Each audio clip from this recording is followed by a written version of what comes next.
بسم الله الرحمن الرحيم الصلاة والسلام على أشرف المرسلين سيدنا محمد وعلى آله وصحبه أجمعين. Good morning everyone. It is 9:34 or 9:32 here in London. So good morning and good afternoon to those in the Arab countries and Africa, most of Middle East. And it's very, very early morning in the US and North America. And it's very late in those in Asian part of the world, like Indonesia, China, Japan. So we appreciate really you are here. Some of you have been with WSD conferences before, but some they haven't been with WSD. So we're going to show you two videos. The first one is 2 minutes or 3 minutes, I think. For those who they have no idea about WSD, rather than we're boring you with a lot of stuff about WSD, we have a lot of platform and website where you can learn about us. But the first video I'm going to share is giving you an overview of what we do. Although this was, I think, 3 years old, but at least it gives an idea of what we do here, because we do a lot of things. And particularly over the last 2 years, there's a lot of things happening, including this program or this initiative, which we're going to launch with you shortly. So let me get this. I hope, let me just find where is this video. Okay. If I come to share, okay. Sound optimize.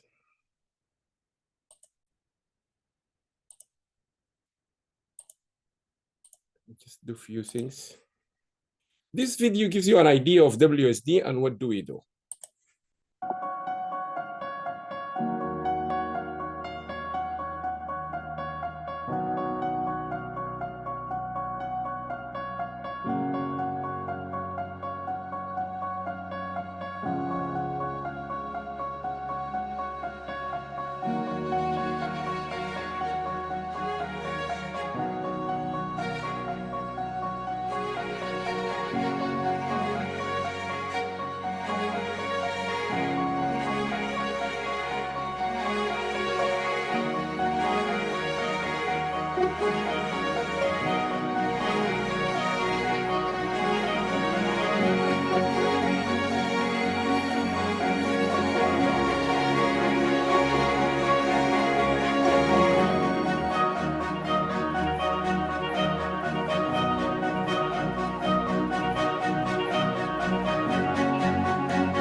Okay, stop sharing.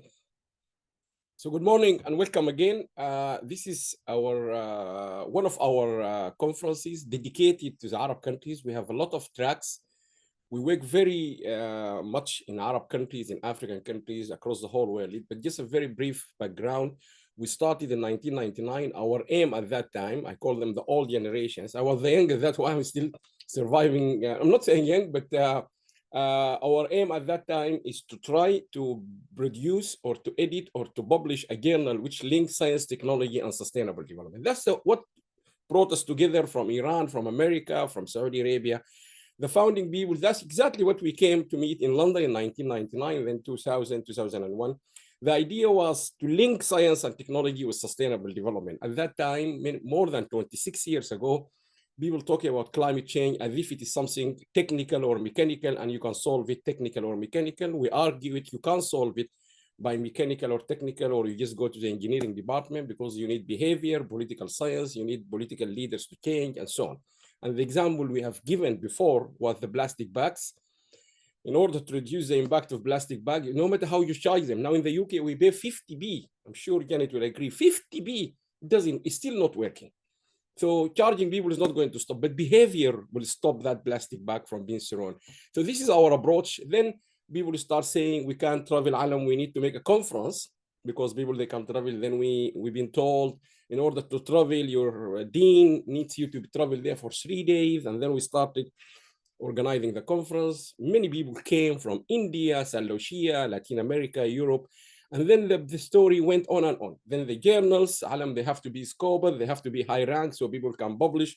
I'm very glad our journals are all tier 1 now, or Q1 in Scopus and all this ranking. And then we came through different activities. What makes us unique, I think, this is not my opinion, but people's opinion. Number one, we are very inclusive. And I really mean it. And we are very proud. We cover the whole world, from Australia, South Africa, New Zealand, India, Indonesia, Arab countries. We had the pleasure of going all the way to Canada, America, and South Lucia. And we went to South Lucia when they had the hurricane. That was one of the famous conferences. The Prime Minister said we have to go. Dr. Gail Rigobert, who was then the Minister of Sustainable Development in South Lucia. So we're very inclusive. That's number one. Number two, we are also very inclusive in terms of women, men, young, old. And I think from the pictures you have seen, at the UN in 2018, the people on the head table, the women are more than the men. It's becoming a phenomenon now. Most of our activities, you find women more than men everywhere we go.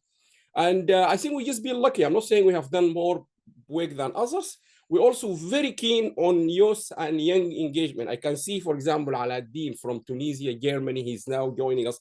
We have been really lucky to have this young. I can see Mohammed al-Bashir. I can see a lot of young. Those are really, really behind a lot of new ideas, because these are the generations of the AI, in my opinion. Finally, we are very grateful to the opportunity. We appreciate being engaged with as many international organizations as possible, including the United Nations. Particularly, I hope Petru is here through His Excellency, the former Vice Chair of the United Nations Joint Inspection Unit. He really made a lot of, if you like, transformation in the way we connect. We connected with the UN because it's so important to understand what these people in Geneva they are doing. How do they think of the world? And we had the pleasure of working with them, producing a lot of report, and this is going on. Next month, in fact, we are due to travel, myself, Professor Lisa Laakso from Finland and from the Nordic African Institute, and Petru going all the way to Qasim. This is who we are, what we do. So imagine Petru and Lisa will go all the way to Qasim, a long way to Saudi Arabia, and that engagement is really what makes us very unique. So this is what we have been doing. There's a lot of things. We have a lot of brochure. We have the general one. We have one for universities, one for the SDG tracker. In fact, this SDG tracker just came out last week. So everything, we have a lot of material you can read. We believe these things are very helpful, and so on and so forth. Now, what we're going to discuss today is quite important. And I think we are very pleased and we are very proud. I think it is the most simple way or approach or methodology to try to assess countries across the world in terms of their progress to achieve the United Nations Sustainable Development. We are facing a big challenge now at the United Nations across the whole world. The entire world is talking about sustainable development goals. But when it comes or it came to real test last year, the Secretary General Guterres himself said, we now realize only 17% is going to achieve. So imagine all these efforts. Oman 2040, Saudi Arabia 2030, America, Europe, Asia, all these countries are working to achieve the United Nations Sustainable Development Goals, and yet the progress is very slow. And frankly speaking, let's start on a positive note, not on a negative note. I don't want to use the wording, we are not going to achieve it, but let's use a positive word, there are lots of challenges. So the way we found the United Nations and many people, lots of complexity about using the data, manipulating the data, trying to understand what is going on. But the simple way, which we were surprised, no one looked at it, why these countries are not achieving these goals. That's a simple question, which hopefully we're going to address today. We launched this last 10 days ago in our 23rd International Conference. And we are really pushing the first part of the world that we're going to test it is the Arab countries for several reasons. One of the reasons, the United Nations Assistant Director General in New York for the United Nations Development Program, they have a program by the United Nations Secretary General called Digital for Sustainable Development in Arab countries. We've been approached 2 years ago to try to share. Janet went to New York, I remember, last 2024. And we can see there is a lot of interest and emphasis on how AI or digital transformation can help this part of the world, the entire Arab countries. According to the UN, there are 20 or 21 countries in Arab countries. So we thought, fine, let's test it on these countries first. Number two, last year, 2024 in Geneva, those who came to Geneva last year, the Director General of the United Nations in our conference, she said, universities should not be seen as just hub for learning and teaching. Teaching and learning, this is not the role of university anymore. They should be a hub for innovation. The United Nations believe in innovation. And she said in Geneva, they are the one who can really drive forward. I strongly believe on this. Universities are the key to achieve these sustainable development goals for 2 reasons or 3 reasons. Number one, you can find all these 17 sustainable development subjects in universities. Health, well-being, political science, peace, security, climate change, all these, where can you find them? At the university. If you go to the Prime Minister's office of any country, you wouldn't find the diversity of all those expertise. That's number one. Number two, they are very equipped. I don't want to mention people, but because I remember she said hello, the first one, Professor Dua Salman in Egypt. She's not just an expert in economics or econometrics. In Egypt, she's a global expert. So you have people like this across the whole world. Across the whole world, you have experts who can not just help country like Egypt or North Africa or Arab countries or Islamic countries, but she can help the whole world because her publications, her work is global. This is where we coming from. Whether you are from Iraq, you need to maximize the benefit of global knowledge hubs, not just people in Iraq or in Sudan or in America or Germany. Now, the last thing we also think is quite important, or which we discover, I mean, I've been an academic from 1999. I have never noticed this. And many academics, even vice chancellors I met during my travel, even last month, I was in Jordan for the Times Higher Education Arab ranking. Vice chancellor, they said, really, Alam? I said, yes, really. Believe it or not, universities are not connected together. And you will see that when Janet makes the presentation. Yes, while we're doing this, go to any network of universities, Association of African Universities, Association of Arab Universities, Canadian, even the British here, everyone. You go to the website, you will find Queen Mary, Sussex, blah, blah, blah. You click on Queen Mary, you go to Queen Mary. That's it. But these people are not connected. And for the knowledge management, you need them to create knowledge, to share knowledge, to store knowledge, and to have the habit of sharing that knowledge. This is even at the UNESCO, the International Association of Universities. You will go there, Saudi Arabia, you click, you find 6 or 7 universities, you click on them, that's it. But this is not really what you want to do. And we found this across the whole world. European, American, Canadian, Australian, African, Arab, Asian, all of them. So this is something we have to work very hard over the last 3-4 years. I'm very glad we launched this last year in 2024 officially in Geneva. But before that, we did have a launch in Saudi Arabia for the Gulf countries. We did one in Asia for the Asian Community Universities Community Association. We did one in Namibia. We traveled all the way to Namibia. And I can just tell you, maybe you can find this. Many people here in Europe, they don't know that. It's very difficult to fly from London to Uganda, believe it or not. Many people in the UK, they don't know that. To go to Uganda, you have to go all the way to Dubai, and then you fly from Dubai. There's no direct flight. South Africa now, yeah, many people, they didn't. So there's a lot of things across this world. It's very challenging. So when we went to Namibia, we used Ethiopian Airways, 7 hours to Addis Ababa. And then in the flight, I met 9 or 10 vice chancellors coming from Nigeria, going with me to Namibia. And then I asked them, after I learned this is, because I can see from the faces. So we start talking, and then another 8 hours flight from Ethiopia all the way to Namibia. I said, guys, you are next door. You are West African countries, and we're going to West Africa. Why did you come to East Africa?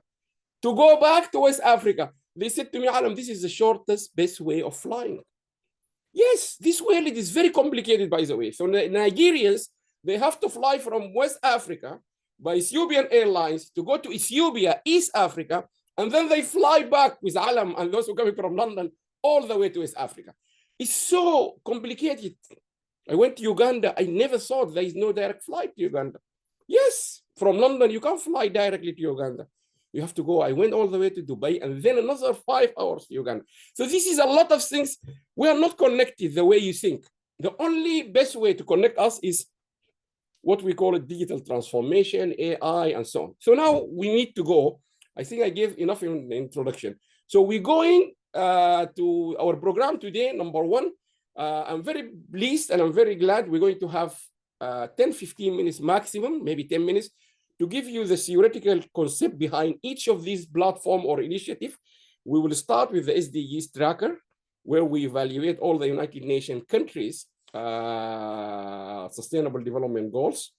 And secondly, we will give you the demo for that, and then we will go to the universities, and then we will give you the demo for that, and then we're finally going to go to quite critical one, in my opinion, which is the who is who expert. You really need to connect these people together. Because the knowledge in any organization, 70% of the knowledge within the organization is not in the share folders. It's not in what we share together at the university or at the government. Is with these individuals. The knowledge with Professor Archie, Professor Dua, Professor Lisa, and so this is the knowledge. These people, you need to connect them to get the best out of them. So we're going to start with the SDG Tracker initiative, which is, we're very proud. We receive a lot of feedback, and now we're starting rolling it out. We start to get feedback. We really need to get feedback. We have a video, and again, this video was designed by one of our students. Really, we have a fantastic volunteering program from all over the world, China, Saudi Arabia, India, Africa, Europe. Fantastic. This is done by a Chinese Malaysian students. A Malaysian students studying in China came to us through our China program. Fantastic. So let's watch, and then we go to Professor Archie to give us the background, and then we go to the demo. Hopefully, I can get this quickly to you. Yes. Dean. Now, let me just get this ready for you. And then I will go here. I will say share. Technology is fantastic when it works. Okay. So let's watch a summary of what we're trying to do here in the SDG Tracker. In 2015, every nation on Earth made a shared promise: the 2030 Agenda for Sustainable Development.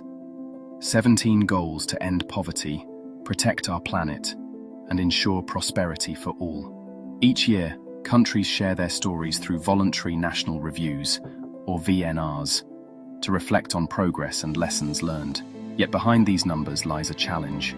Not all countries report regularly or with comparable data, and so gaps emerge in information, in accountability, and in our collective understanding. This is the reporting gap. Some nations have never submitted a VNR. Others deviate from UN templates, making comparisons hard. And because the process is voluntary, true accountability remains out of reach. The SDGs Tracker project, developed under the World Association for Sustainable Development, set out to close that gap. Using a hybrid method of AI and human expert review, we analyze each VNR systematically, balancing speed with judgment and data with human context.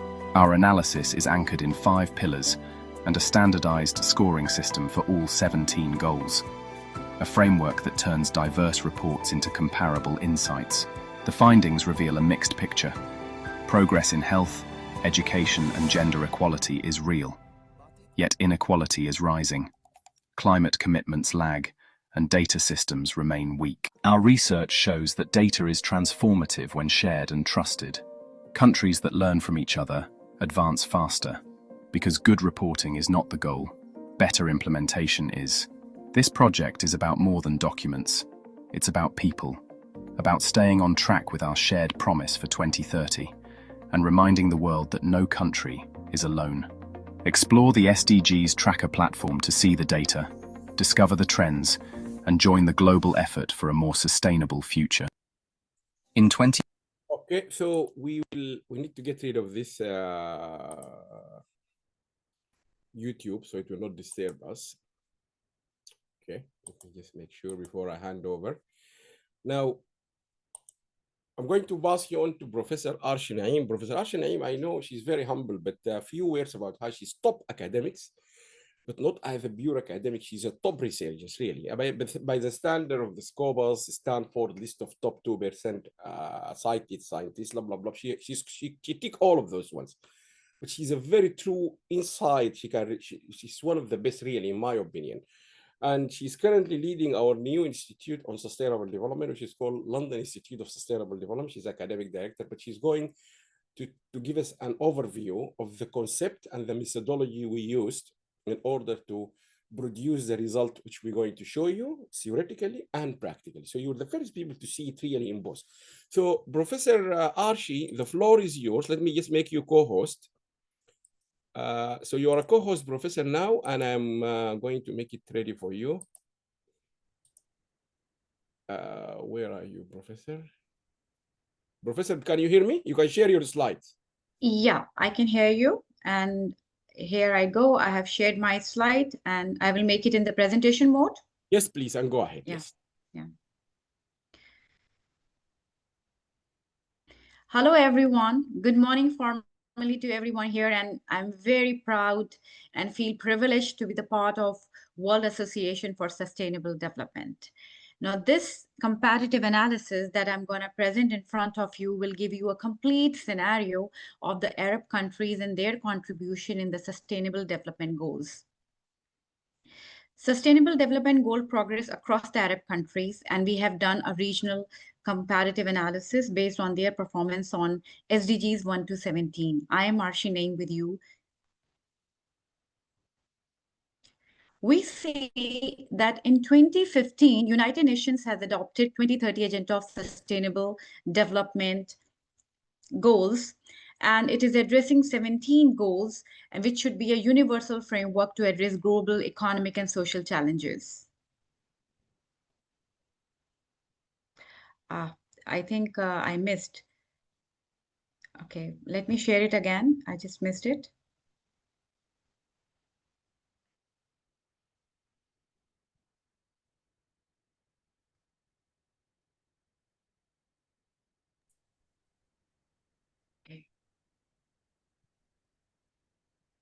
So the aim of SDG is to eradicate poverty, reduce inequality, protect the planet, and promote peaceful and inclusive societies by 2030. We understand how important it is to work on SDGs while we are talking about eradicating poverty, talking about reducing inequality, and talking about a peaceful planet for all to live peacefully. Here we have been focusing on voluntary national review. This is the primary source of reporting mechanism where countries have presented their progress in implementing the SDGs to the United Nations. So these VNRs are submitted by the respective countries. We have extracted data, we have extracted the information from the reports submitted by the particular country. We have not given any reports, any data from our side. This is very important to be shared. Let's talk about the methodology that we have applied here.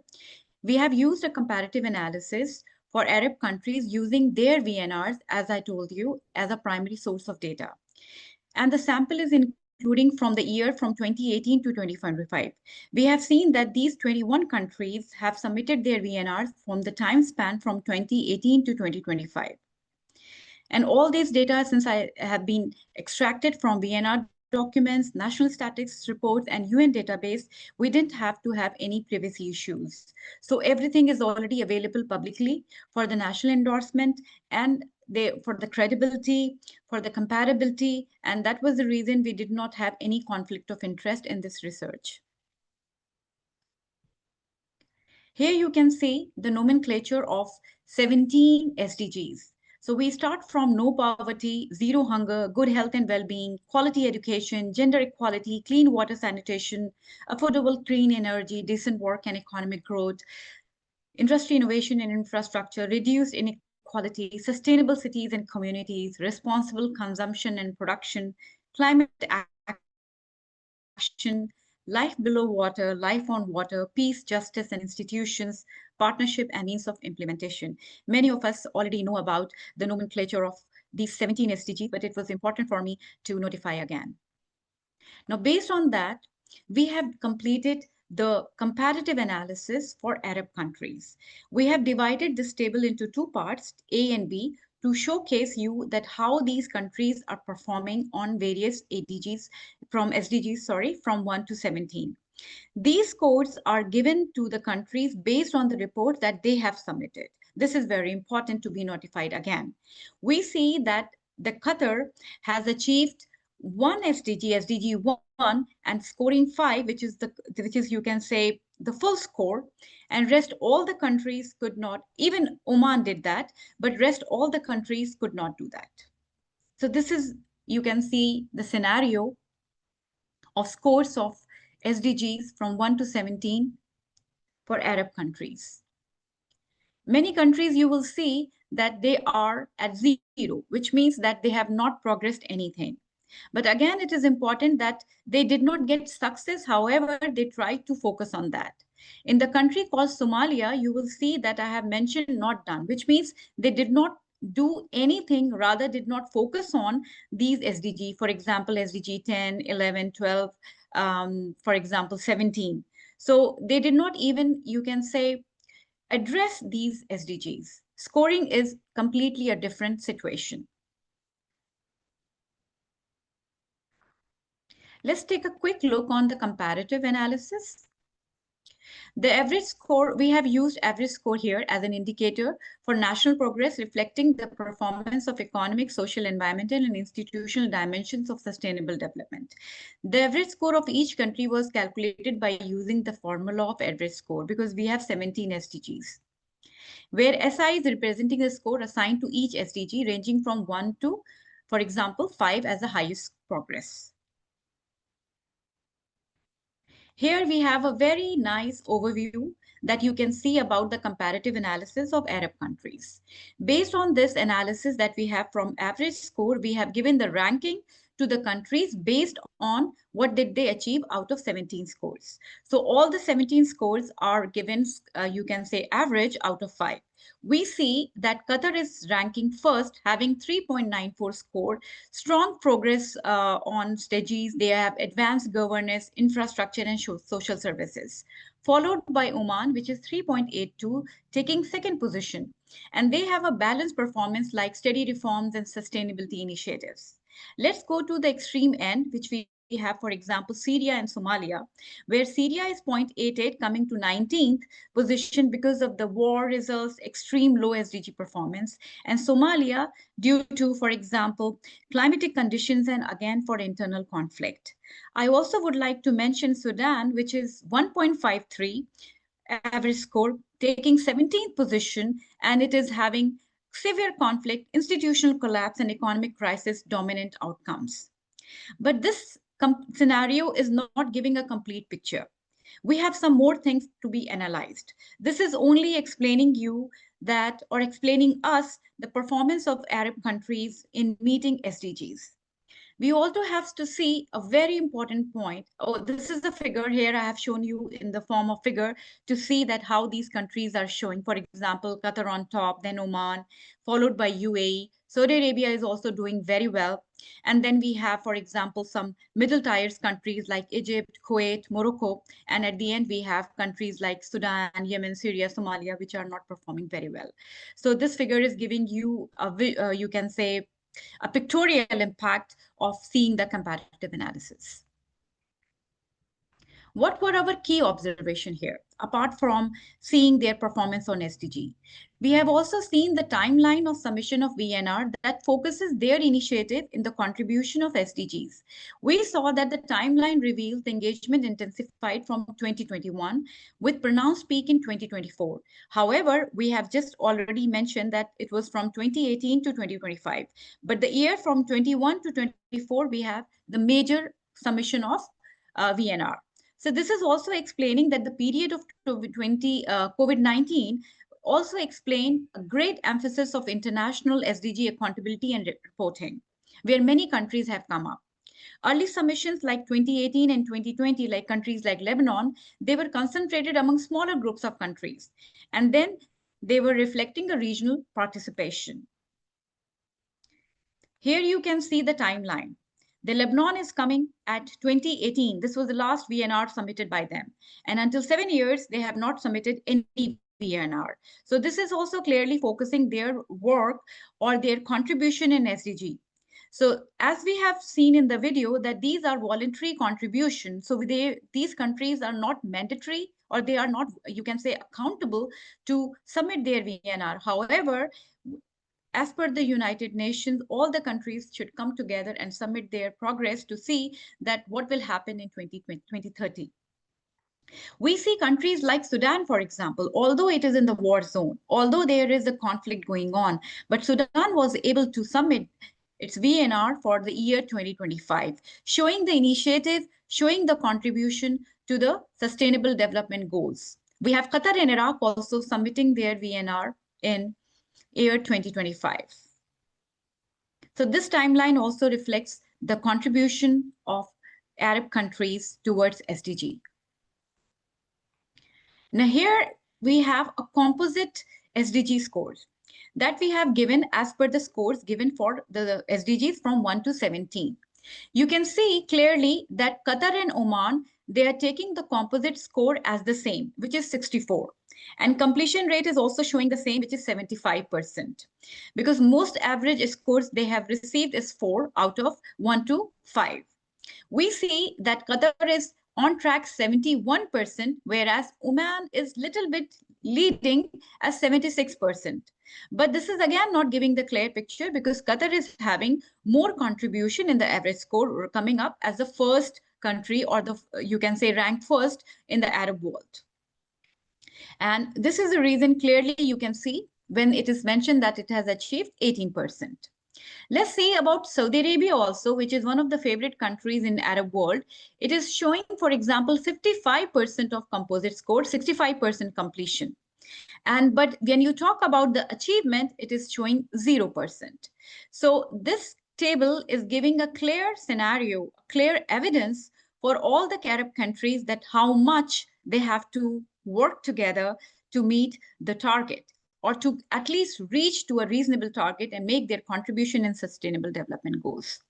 Moving ahead, I would like also to show you the same performance in the figures. Here you can see that how they are performing on different scales. For example, we have composite score showing in the blue color. So blue line is showing that the highest for Qatar and lowest for Somalia, which is very clearly evident because of their contribution in various SDGs from 1 to 17. Now we have a quick analysis for you. We see the overall analysis, we would say that the overall index is estimated from 0 to mid-60s, indicating the performance below the global average. I'm not accounting Qatar, I'm not accounting Oman, I am not accounting, for example, even Saudi Arabia or UAE, United Arab Emirates, because they are performing well. However, we have to see the entire Arab world. So as an average, we see that they are from low to mid 60s. Now, we also see that there is a clear divide in Arab countries into three parts. The first part is about the high performing countries, which are, for example, Qatar, Oman, and UAE. They are leading the completion rate of, for example, as an average from 74 to 75%, having the average score of 4 out of 5, 1 to 5. Whereas this is the reason you can say it's because of institutional capacity, investment in infrastructure, and relatively advanced service delivery systems. Then we have a second, you can say, middle tiers, where you will find Saudi Arabia, you will find, for example, countries like Egypt. Also, UAE can be the part of middle tier. So also you will see that there are vulnerable countries like Algeria, Egypt, Jordan, Tunisia. They are performing well, but they are not able to compete with the countries which are at the higher strata. And the last one, in contrast, we have the countries which are in the third category. For example, Syria, Libya, Somalia, Yemen, Sudan. They record the weakest outcomes. And this could be related to due to the conflict, fragility, weak data systems, and severely constrained implementation. At the end, again, I would like to insist on that Qatar ranks first in the region by average CG score and places second on the composite on-track measures, followed by Oman. And KSA, Saudi Arabia, has a very strong completion. It is coming, as you can say, completing 65% and showing a very strong and very good example for the Arab countries. We all would like to know that why Qatar and Oman, they are leading in SDGs implementation, because this could be a baseline, this could be a benchmark for other Arab countries to follow and see what they can do and how they can do to compete, not only to compete, rather to work on SDGs. We found that both countries have strong governance framework. They have well-coordinated national SDGs implementations, integrated data systems, aligning with ministerial efforts and ensuring regular monitoring of progress. They have strategic economic strength, which is explaining the sustained investment in infrastructure, education, healthcare, innovation, and strong delivery capacity. They have a very strong commitment to social inclusion. They are emphasizing placed on social protection, labor market reform, gender empowerment, and access to equality and quality of public services.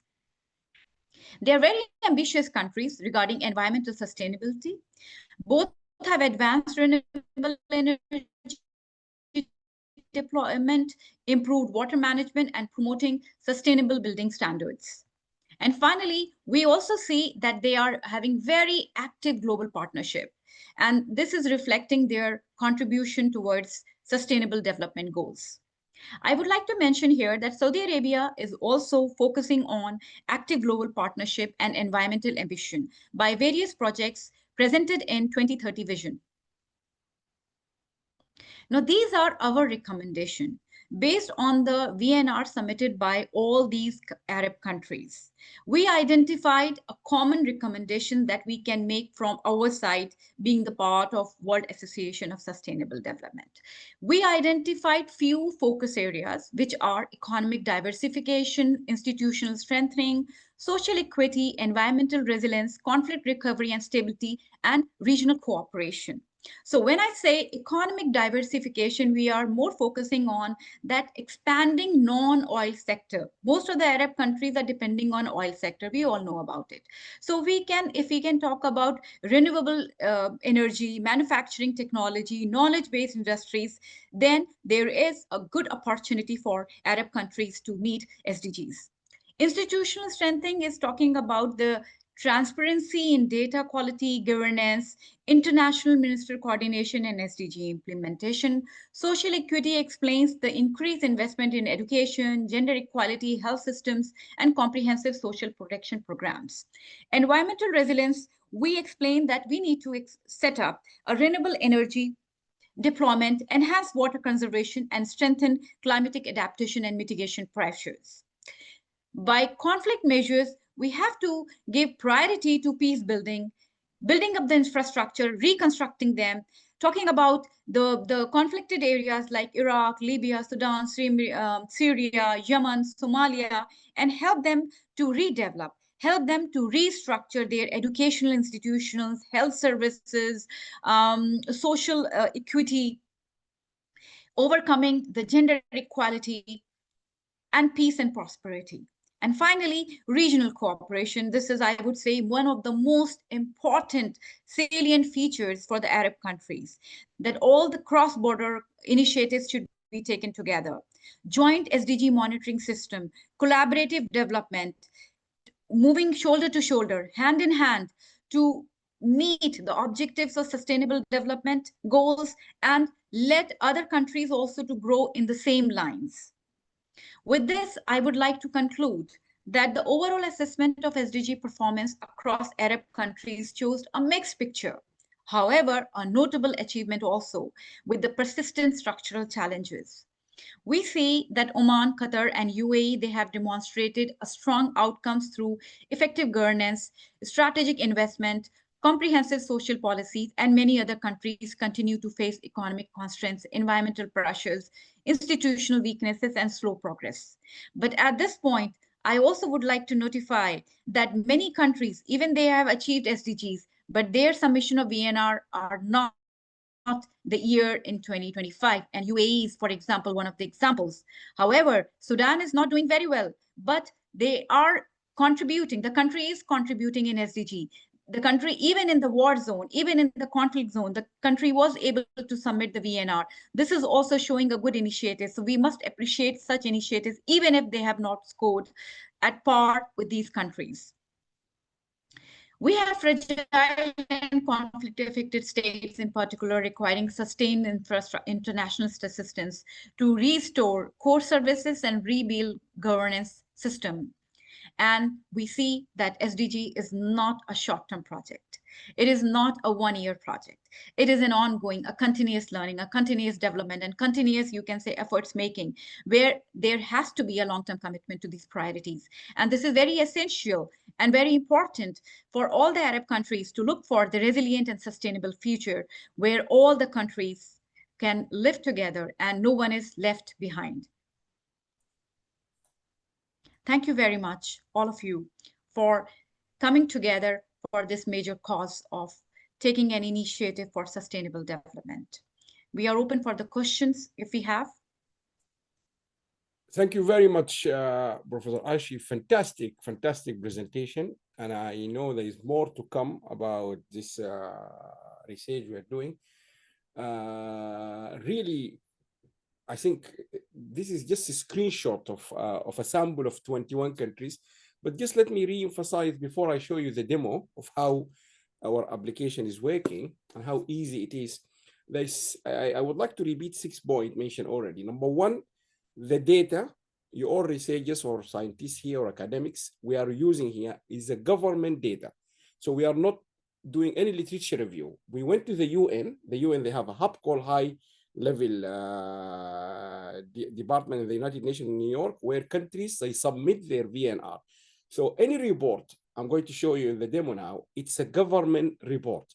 So if you look to Canada, 2023, it is signed by Justin Trudeau, the Prime Minister. If you look to Saudi Arabia, you'll see it has been endorsed by the king, the custodian of the throne. This is the data of the government. And that's where we didn't understand why the UN did not realize the importance of having a research unit in that high where people submit. You cannot just get people to submit, you don't analyze. That's number two. Number two, this is quite critical. Let's take the example of Sudan and Lebanon. A good example.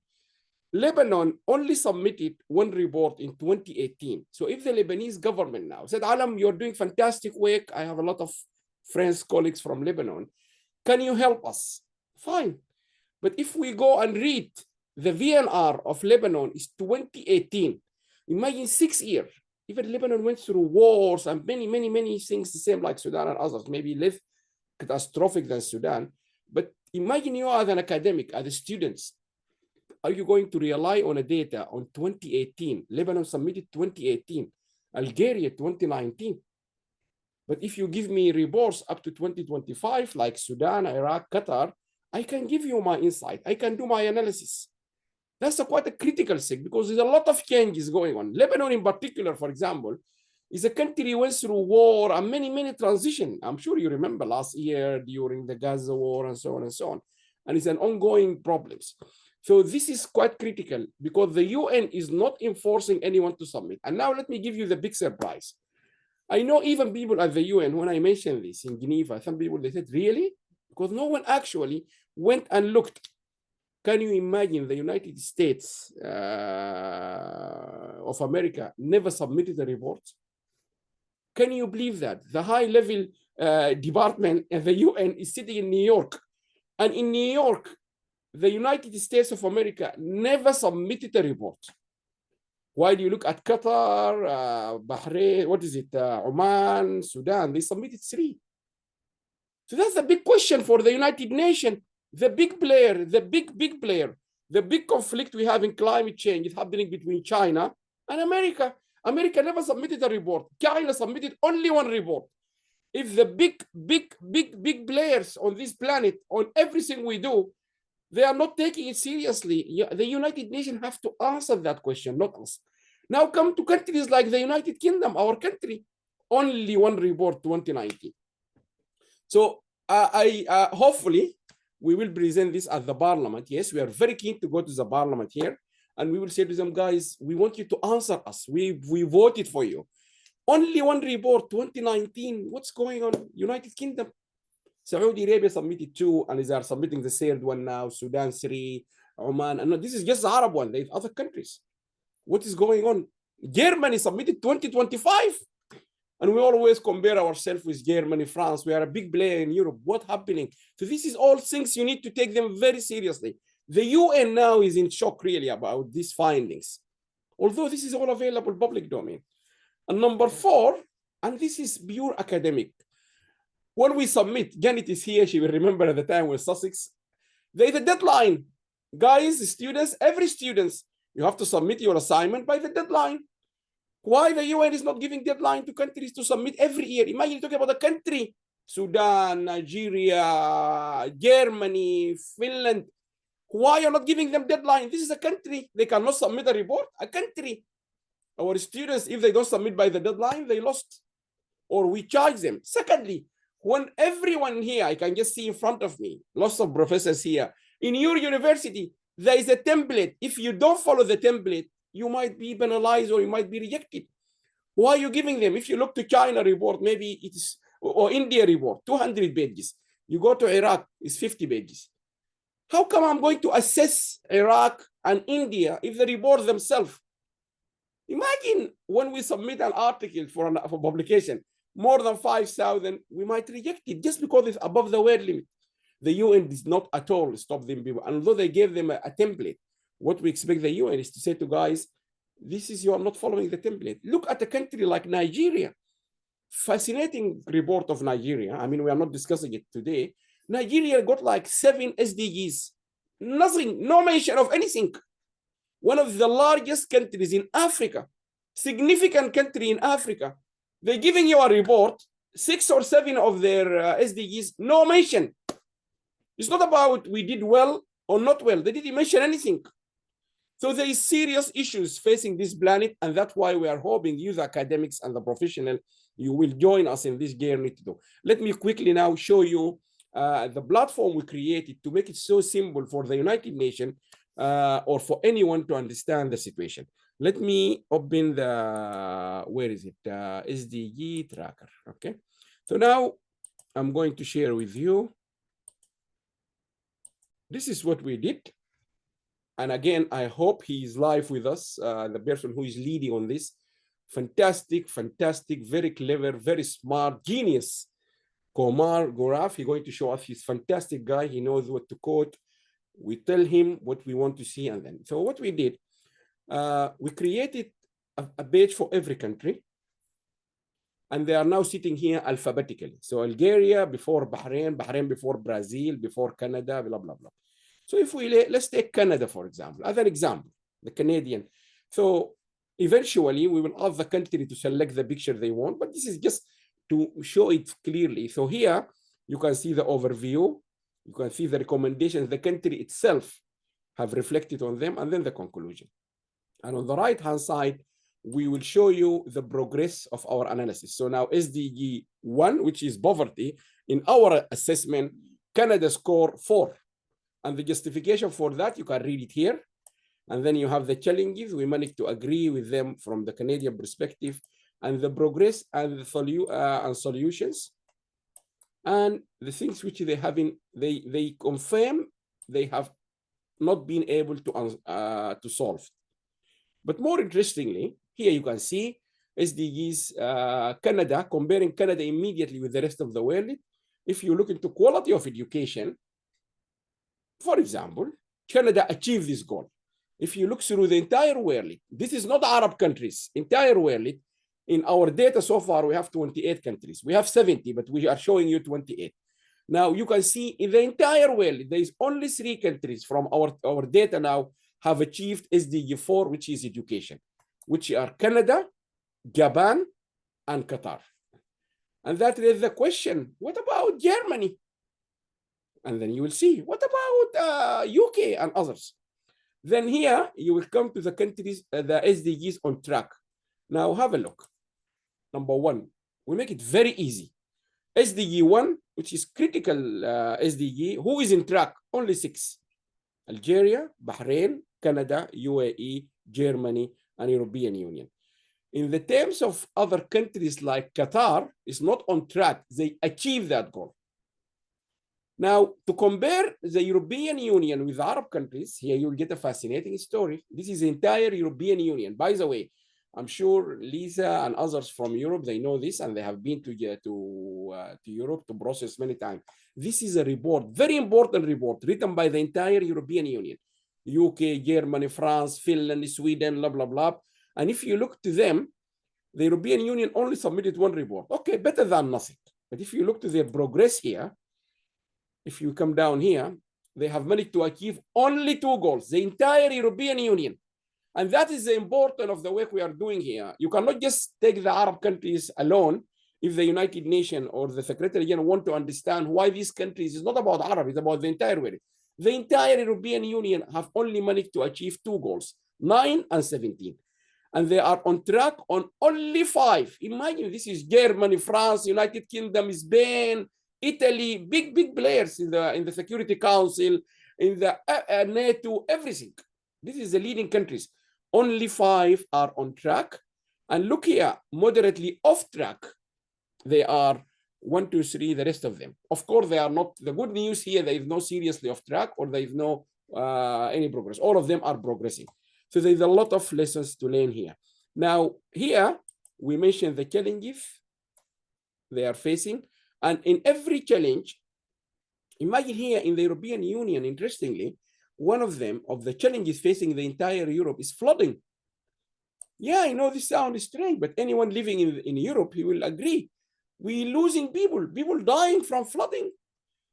In Germany, last year, we lost 14, 15 people just from flooding, yes. In the heart of Europe, people are losing their life because of flooding. You remember Spain?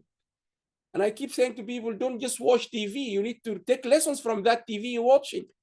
In Spain, we are losing people of flooding. They died. In the UK, we lose people from flooding. So that's why the UN need to revisit the structure of these goals and so on. Now, if we go back, what we also identified in the platform, we identified the lessons learned. These countries help you to understand. They said, this is a lesson I learned. And here you can see the lessons learned. Whole of government approach, inclusivity in the government, legal anchoring, data importance, a lot of question about data. And then more interestingly is about the contribution. And here I would like to go back to another country, because this is very interesting point to mention here. Let's go to Qatar. Where is Qatar? Qatar, this is alphabetical here, by the way, Qatar.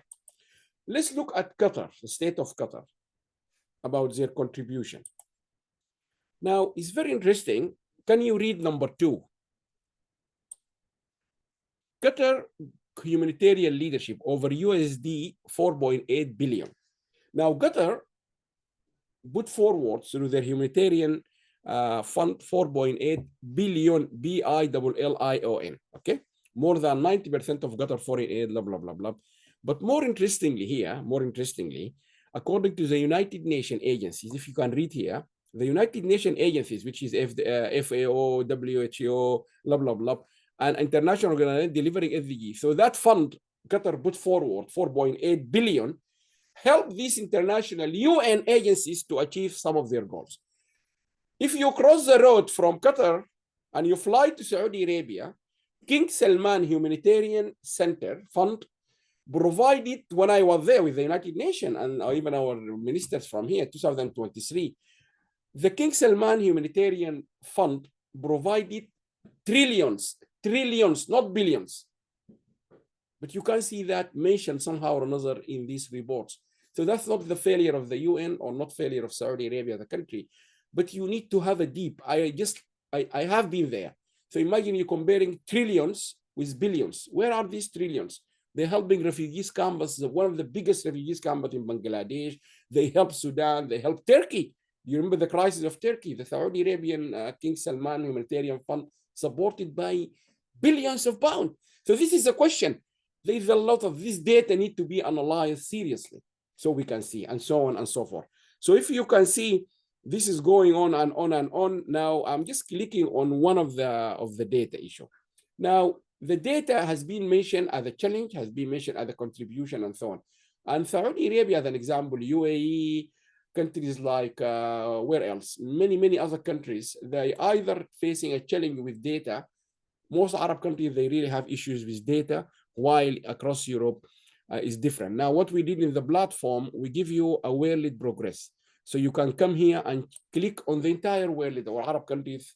Believe it or not, in Arab countries, only 4 of these SDGs, you can see them here, have been achieved. Only 4, 17, 4, 9, 1, 11, 16. Of course, as we move forward, our expert, fantastic people doing the IT, we can ask them, okay, Komar, can you make them look from 1 to 3? So that means number 1 will show first. But then that doesn't mean this is a correct way, because here we're giving you the number of countries. So 4 Arab countries only achieve SDGs 4 and so on. And then you can also go and look through them by those severely off track. Just look how many? 3, 6, 9, 12, 15, 16, 17. Let's just take the first one. Just take anyone, for example. SDG 10. If you take Brazil out, the reason we brought Brazil, Germany, Japan, India, because we want to give you a chance to compare.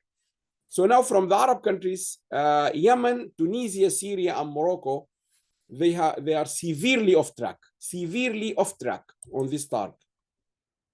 And as I said, this is going to be something we're going to discuss further when we have more data from other countries, because the important thing is we're learning from each other. If you look to SDG 11, you will find Sudan, Syria, Yemen, and Tunisia, the same like Saudi Arabia and others. Now, interestingly, we can also compare, we made in the platform here, you can go to each one of these SDGs, no poverty. You can click and you find who achieved it, who is on track, who is moderately off track, and then you will see. So it's really fantastic. And as I said, yes, we keep engaging with our technical and coding team, but they are fantastic. So you can see here immediately, you click on SDG 1, who is moderately off track. You can find Kuwait, Iraq, Morocco. I mean, forget about Japan now, because we are not comparing the entire world. Now, I know many people are excited about this, and this is not why we created this. But again, the fantastic team managed to put all this data in more of a global picture. If you look now, Oman overall in terms of SDGs completion, because maybe you are doing, you are moderately off track in SDG 4, you are seriously off track on this, you are on track. So we have, as Professor Arshi explained the formula, so Oman overall is doing very well, 75%. The same like Qatar and others. But on track, Oman is doing very well, 76%. But if you jump to the next door, which is Qatar is better than Oman. I have to be very careful here. It's better than Oman because they have achieved 2 of the goals. Oman did not achieve, but that's not a problem. What's important to us, you are on track. Oman is on track. 76% is a very high mark. Qatar is on track. UAE is on track. Germany is on track. This is the important one. But if you come to a country like Morocco, Morocco is not on track. If you come to a country like Egypt, Egypt is not on track. This is where intervention need to be urgently, and the emergency now is those not on track. Those on track, fine. Like Professor Archie said, Sudan, we know it is not on track, but at least we know the report. We know what's going on there. If you look to Japan, on track, 53%. But if you look to Japan, they are they are ahead of Qatar and Oman because in terms of SDGs achieved, they are 24% achieving the goals.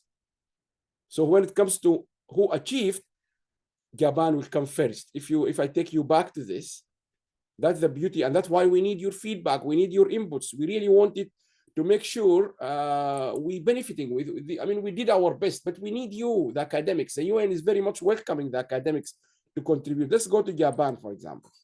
Japan, as a country to compare, if you go to the SDGs, if you can look here, 3 is moderately off track. Can you see achieved? Japan achieved 4, one of the highest countries worldwide, achieved 4, 6, 9, and 17. If you look to the entire Arab countries, only one country achieved 2 goals, which is Qatar. Only one.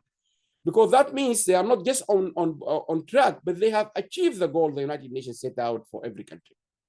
And they are moderately off track on 4, and they are on track on 9. So this country is very healthy, in my opinion, for example.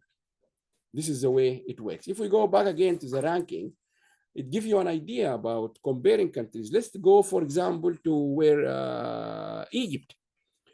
Egypt generally is 54%, mean they are passing, they are completing these SDGs. Is a very significant country in the United Nations Development Program for the Arab countries, yes. And when Janet went to New York, Egypt was hosting one of that round table. Sorry, I'm talking about Iraq here, sorry, sorry, this is Egypt. But Iraq, for example, the country coming out of war, their completion rate is fantastic, 54%, they are progressing. And on track is 6%, better than 0%. Compare them with Egypt. Egypt is a significant country. They are completing these SDGs, but they are still not on track. On track means you have to score 4 out of 5. And so on and so forth. If you go to countries, let's go to these countries like, where is it? Lebanon. Lebanon completion is 47%, but none of them is on track, none of them is achieved. The same thing for Sudan, 31%, but none is on track, none achieved. So this is the insight we are trying to bring out to you, and we want people to join us and to give us feedback. I'm going to give you a chance for questions, of course. And generally speaking, we are not about ranking, and we also, the more important thing, we want to show countries the lessons learned. So there's a lot of lessons learned. Many countries, they said, what I learned by doing this exercise, guys, is the importance of data strategy. You need to have a data strategy. So who said that? Germany, Bahrain, Algeria, Sudan, and UAE. So those 5 countries, of course, as we build more countries into the system, we will see more data strategy. We've been campaigning for this across all organizations, across all countries. You need to have a data strategy. And there's many people, experts, they tell you what is a data strategy and so on. So this is where we do. So this is available for you. We have an interactive map. We're going to activate it, where I'll give you this example. You click on a country like Canada, you will see immediately in front of you the goals which have been moderately off track and so on. But more importantly, you will see the universities in Canada and the expert in Canada we're going to use this one to show how these universities in Canada can help the Canadian government achieve their goals. So this is the project. We're going to talk about it after the break, after the second session with Janet. We integrated, again, the fantastic work of those people doing the IT.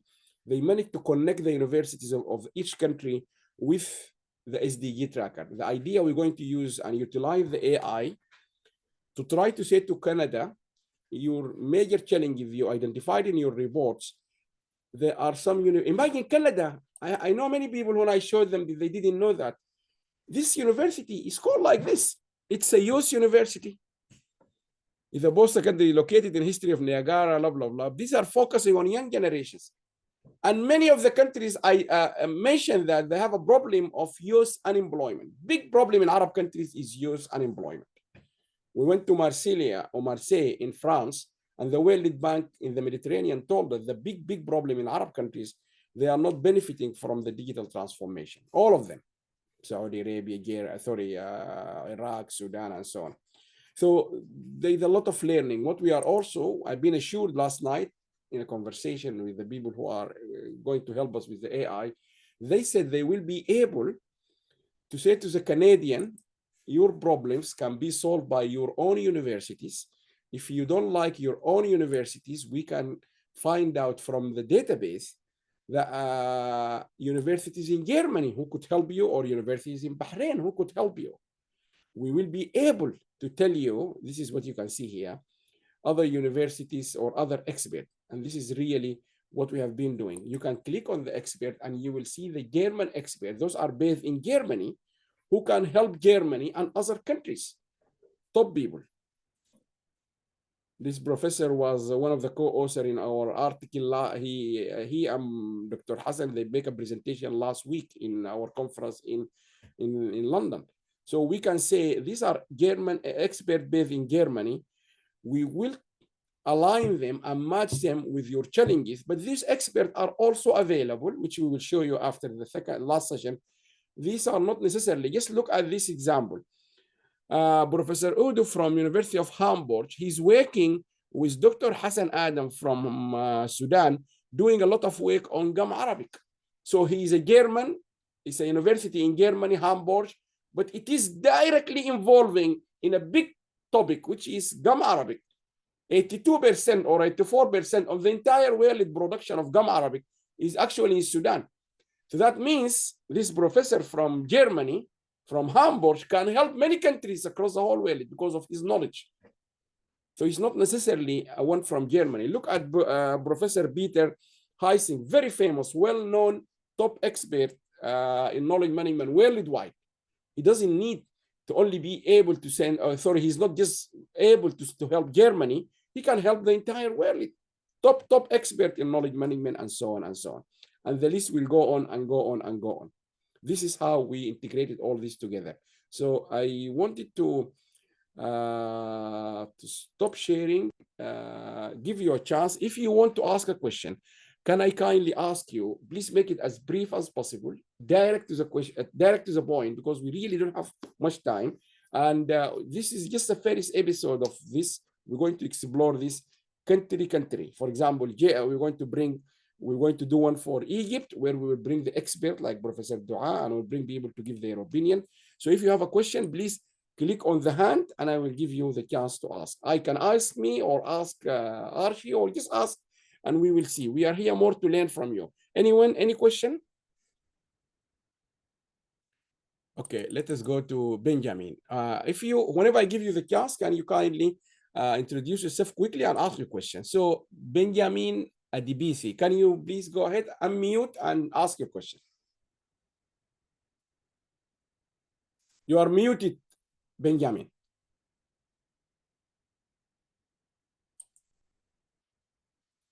Doctor, can you hear me, please? Yes, we can hear you. Go ahead. No, you muted again. You are muted again. We don't touch you. You are muted.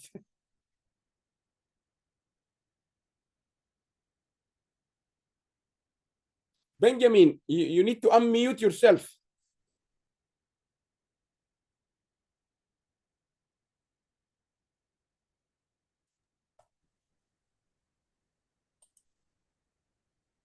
I think Benjamin can you hear me now? Yeah, we can hear you now. Go ahead. No, but you start, then mute yourself. Benjamin, you once you start speaking, then you mute yourself. Can you unmute yourself? Not us. We are not touching you.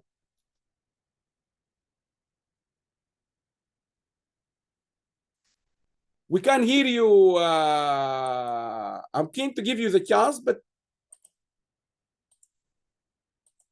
Can you unmute yourself? Okay. Now, Right. Can you hear me now? yes, we can hear you. Go ahead. Okay, good. Thank you very much. My name is Benjamin. I'm an independent researcher, and I have my own institute. I want to first appreciate the presenters, and over time, I have joined in several of your programs, and this is my interest, and I've worked on this for 10 straight years. I once worked with a university who is not supporting my project on the sustainable development, artificial intelligence, and climate science. And I had gotten an opportunity to make presentation in several parts of the world. They recently been Morocco on smart water to combat climate change and inavailability of water across the region. Now, I want to humbly ask, is there any program where there could be sponsorship, collaboration, and financial aid for independent researchers? So we could have a platform outside this where I come physically on board, or where I have invitation. Like recently, I have an invitation to World Energy Congress in Abu Dhabi next year.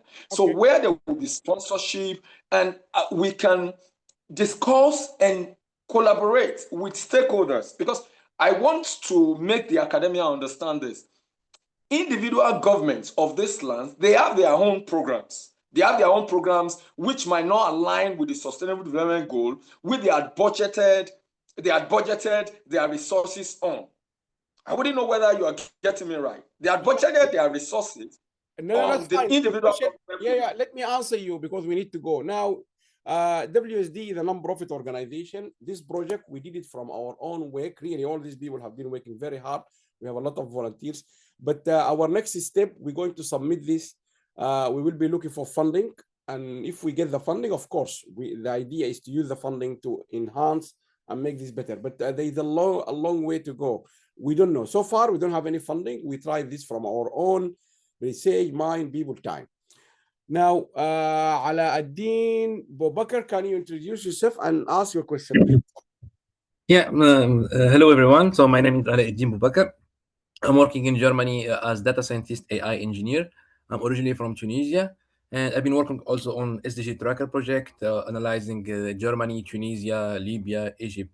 And it's very interesting for me. I learned a lot of things in Arab country. And my question, Professor Alam and Professor Arshi, is, do you believe maybe there is any potential to implement AI in like fraud detection AI model? It means each country can report data, but the question is to be like more precise. Like we should implement also. We should also think that we should also detect anomalies with like AI in report. We should like be sure that the quality of data is really like a good quality. That's what I'm asking that. Okay, that's fine. Archie, I can answer if you don't mind. Yes, please go ahead. Yeah. The Secretary General, the United Nations Secretary General himself, Guterres, last year, on the 23rd of September in the UN, he said his own word. He said, despite the progress is very slow or is very little, 17%, we are hoping, that's in his own word, we are hoping artificial intelligence will help us to accelerate the progress. So that's number one, Alauddin. You have the United Nations Secretary General believe 100%. How can we accelerate progress is using AI. So that's a strong statement. Number two, many countries, example, I can give you Saudi Arabia. Saudi Arabia is advancing in AI, is advancing in data science, moving quite leading now, actually, out of the whole Arab countries. I think it's number one now. So yes, countries are taking it very seriously. And your question is about, do I believe one day we can have an AI, data science, blah, blah, blah, countries use it? Yes, because the UN said that, countries appreciate that. And now even in the UK, you can see, or in Europe, or even in Arab countries, AI is becoming a subject of great depth, interest. So the answer is yes. Now, just final question, so we can move. Mukhtar, I think, Mukhtar, can you? Yeah. Yes, thank you very much. If you hear me, Prof. Alam? Yes, we can hear you, but we can't see. Thank you very much, Prof. Alam, and it is my pleasure to attend this session. In fact, I have only two questions. One of them already I have wrote it on. What's your name again, Professor? My name is Ibrahim Sulaiman Ahmed. Sulaiman Ahmed Mukhtar from Sudan. However, I'm working here in Bahrain Teacher College University of Bahrain. Okay. Yeah. So there are two questions. One of them already at the chat, just asking, are there any factors that might or could hinder the data registration? I mean, for some country, because I just heard that you said some countries, they provide a lot of money, but still I think there is some lack of, I mean, maybe data registration or something, or recording. This one thing. Another thing, coming back to our home, particularly Sudan, due to, you know, to the war, and to our universities and the problem. So do you have any plan in future to assist our colleagues at university in Sudan, particularly in terms of professional, what you call training, just like AI, for example? Because we know that many universities now already destroyed, and for AI is so far from them. Thank you very much. Thank you very much, Professor Ibrahim Mukhtar. I will answer you, yes, there's a lot of problem with the data entries missing. Even the United Nations, World Bank, International Monetary Fund, all of them agree that there's a lot of data missing in developing countries, including Arab countries. So that's confirmed. And that's why there's a lot of efforts. And we always remind countries, number one priority for countries in Arab countries, whatever it is to make sure, for example, just look the example in the UK. In the UK, we have a register of every child in this country. No question.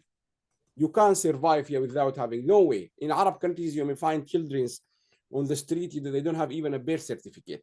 So yes, that's quite critical. Yes, they are hindering this. And I have seen this in many countries. I've been into Ministry of Health in many other Arab countries where they told me, Alam, the WHO, they rejected our data. There's a lot of missing. Yes, and that's the focus and the priority for all Arab countries. That's number one. Number two, about Sudan, I can give you two things. Number one, we have done a lot of work for Sudan. I'm not saying we're saying we did. No, wallahi, we're trying our best. Number one, in the SDGs universities, Janet is going to show us now, one of the first countries we piloted is Sudan universities. And this platform, Professor Mukhtar, is available. We showed it to the Sudanese universities, and we want them to use it. It's free of charge. We have done one of the countries we selected from all over the world from Africa is Sudan. From Africa, we selected Sudan, Egypt, and Libya for 3 different reasons. So Sudan, we have a platform for all our Sudanese universities. The first countries to pilot the SDGs expert, which you will see later, was Sudan, because Sudan is one of the countries in Africa or in Arab countries have massive output of expert outside Sudan. A lot of professor, doctors in the UK alone, just take the UK and Saudi Arabia, 2 examples. Most of the overseas doctors in Sudan, in Saudi Arabia, and in the UK are Sudanese. Yes, every single hospital here, you go, it is Sudanese. Okay, so massive. So we have done that work, but let me tell you on a bigger picture, we are hoping to find funding. We're launching very soon. Maybe you will hear about it this in the next 2 weeks. MBA on sustainability, leadership, and public policy. And we are looking for funding to support countries in wars, official from these countries in war, which is Sudan, Ukraine, and Palestine. So Sudan is already included in this list. We wanted to find scholarship for those countries, government officials, or whatever they have to nominate to complete this MBA on sustainability, leadership, and public policy. Sudan is one of them. So I'm going to move now to Janet. Janet, most of you know her. She knows. She's the one with the massive knowledge about what WSD is doing. She's going to talk to us actually about a specific project. She traveled herself when we launched the SDGs universities in the Gulf, in Saudi Arabia, Al Majma University. So let me first, Janet, mute everyone. Let's go back to muting everyone. And then, Janet, I can make you co-host. So you are a co-host now, Janet. You can share and start speaking. Hello, everybody. Right. Many of you will know that technology and I do not go well together. So please bear with me. Hang on. Right, back to here. Share screen. There we go.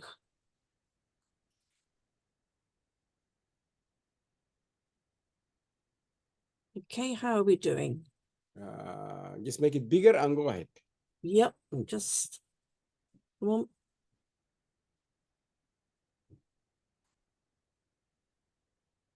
That's it. Oh, don't be silly. It's the same one, is it? Right. How's that? Yeah, go ahead. Fantastic. Great. Right. And as I said, we do not do well. So I'm at the end rather than at the beginning. Let me. Right.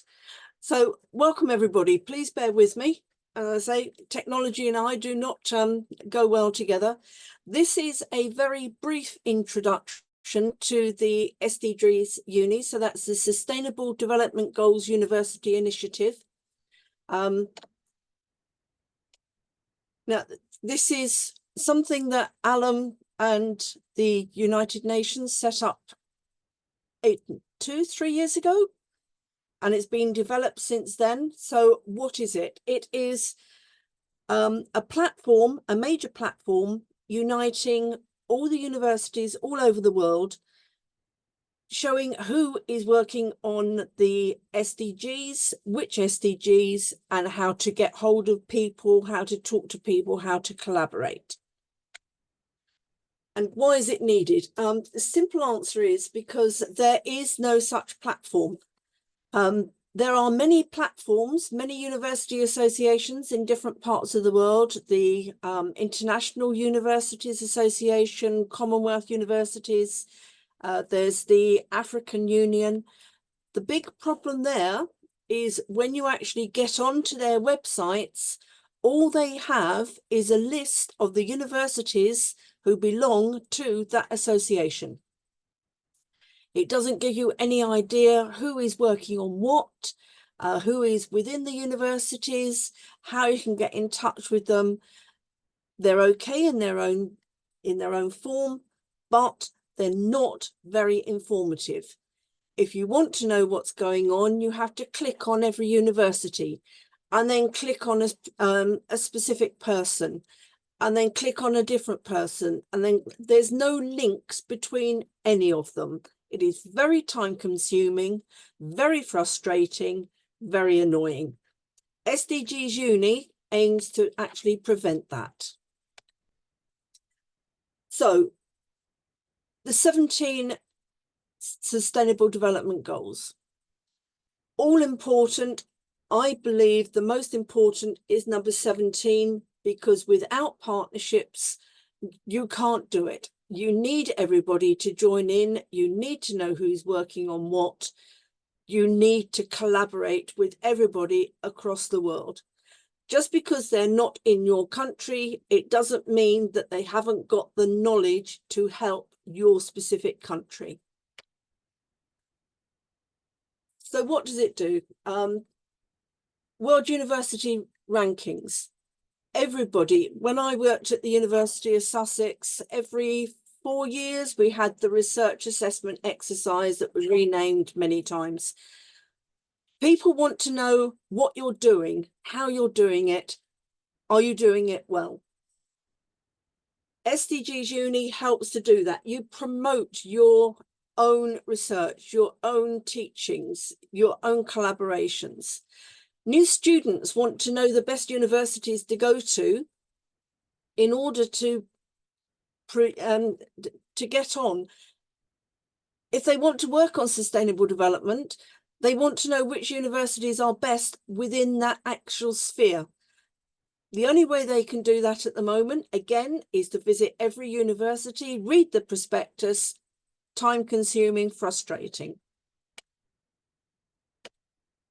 So the ultimate goal, better research. If you're collaborating, it's all the good minds, all the great minds together. You can't do it alone. Better teaching.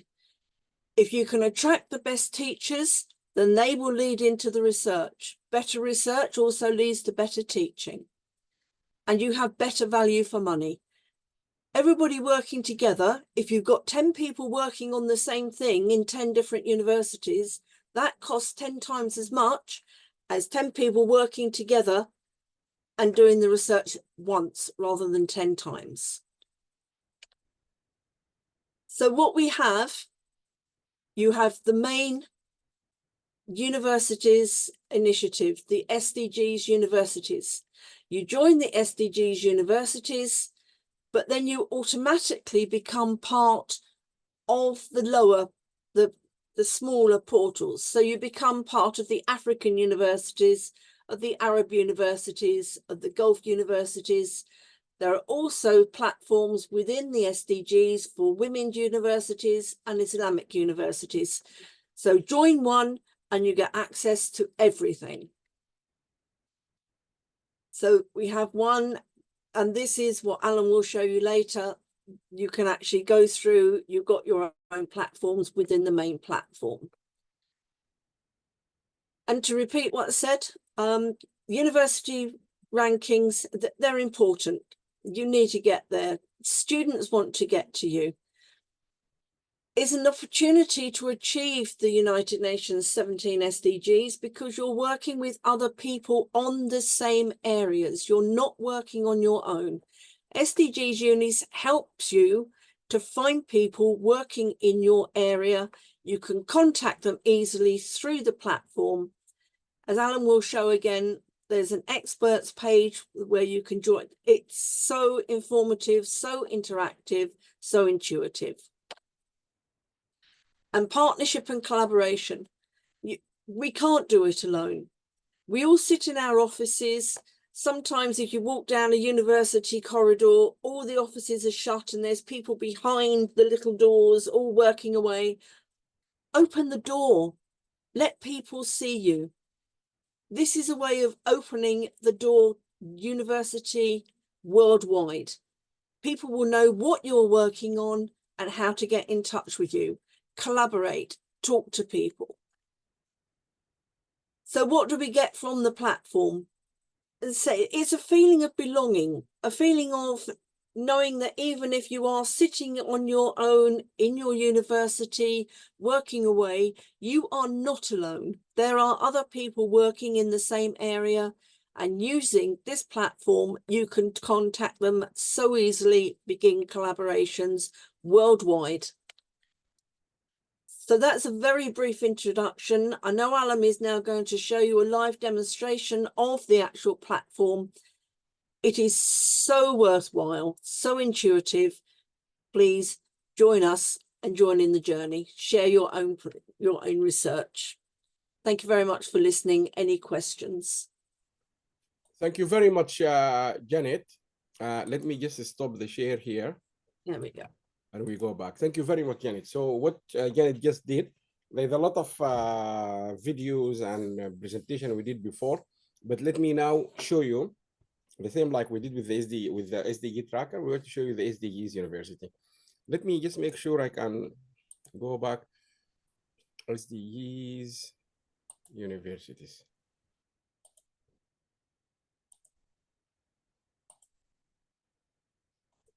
This is what Janet explained to you, the concept, the idea, why we're doing what we do, because currently it doesn't exist. Yes, confidently, now we didn't used to say that, but now we can confidently say that it doesn't exist. If you go to the Arab Universities Association or African or Asian or British here, you wouldn't find this. Number one, if you go here, you can see what we mean by that. Let's choose any university. We can show you the platform. Let's go to where is Queen Mary, just as an example.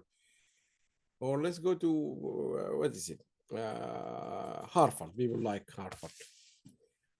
You have the banner here on the top, and then here you have the profile. This is the university will tell you what they want. They have a video normally, most universities.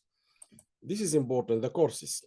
We will ask the universities to supply the courses which they think they do achieve or help students to understand, achieve, or relate to any of the SDGs. It doesn't matter. You will say this course, non-profit financial steward webinar, or let's go to Arab one example quickly. Qasim University. So courses, they will tell you BSc of Food Science and Human Nutrition, Master of Science, Renewable Energy, Master of Science in Urban Heritage. So we ask you to give us an idea of the courses which you think they relate or they can help achieve any SDGs. The same thing applies to the research. You will give us some, like in Qasim, Sustainable Development Center in Qasim University, Innovation and Intellectual Property Center, and so on and so forth.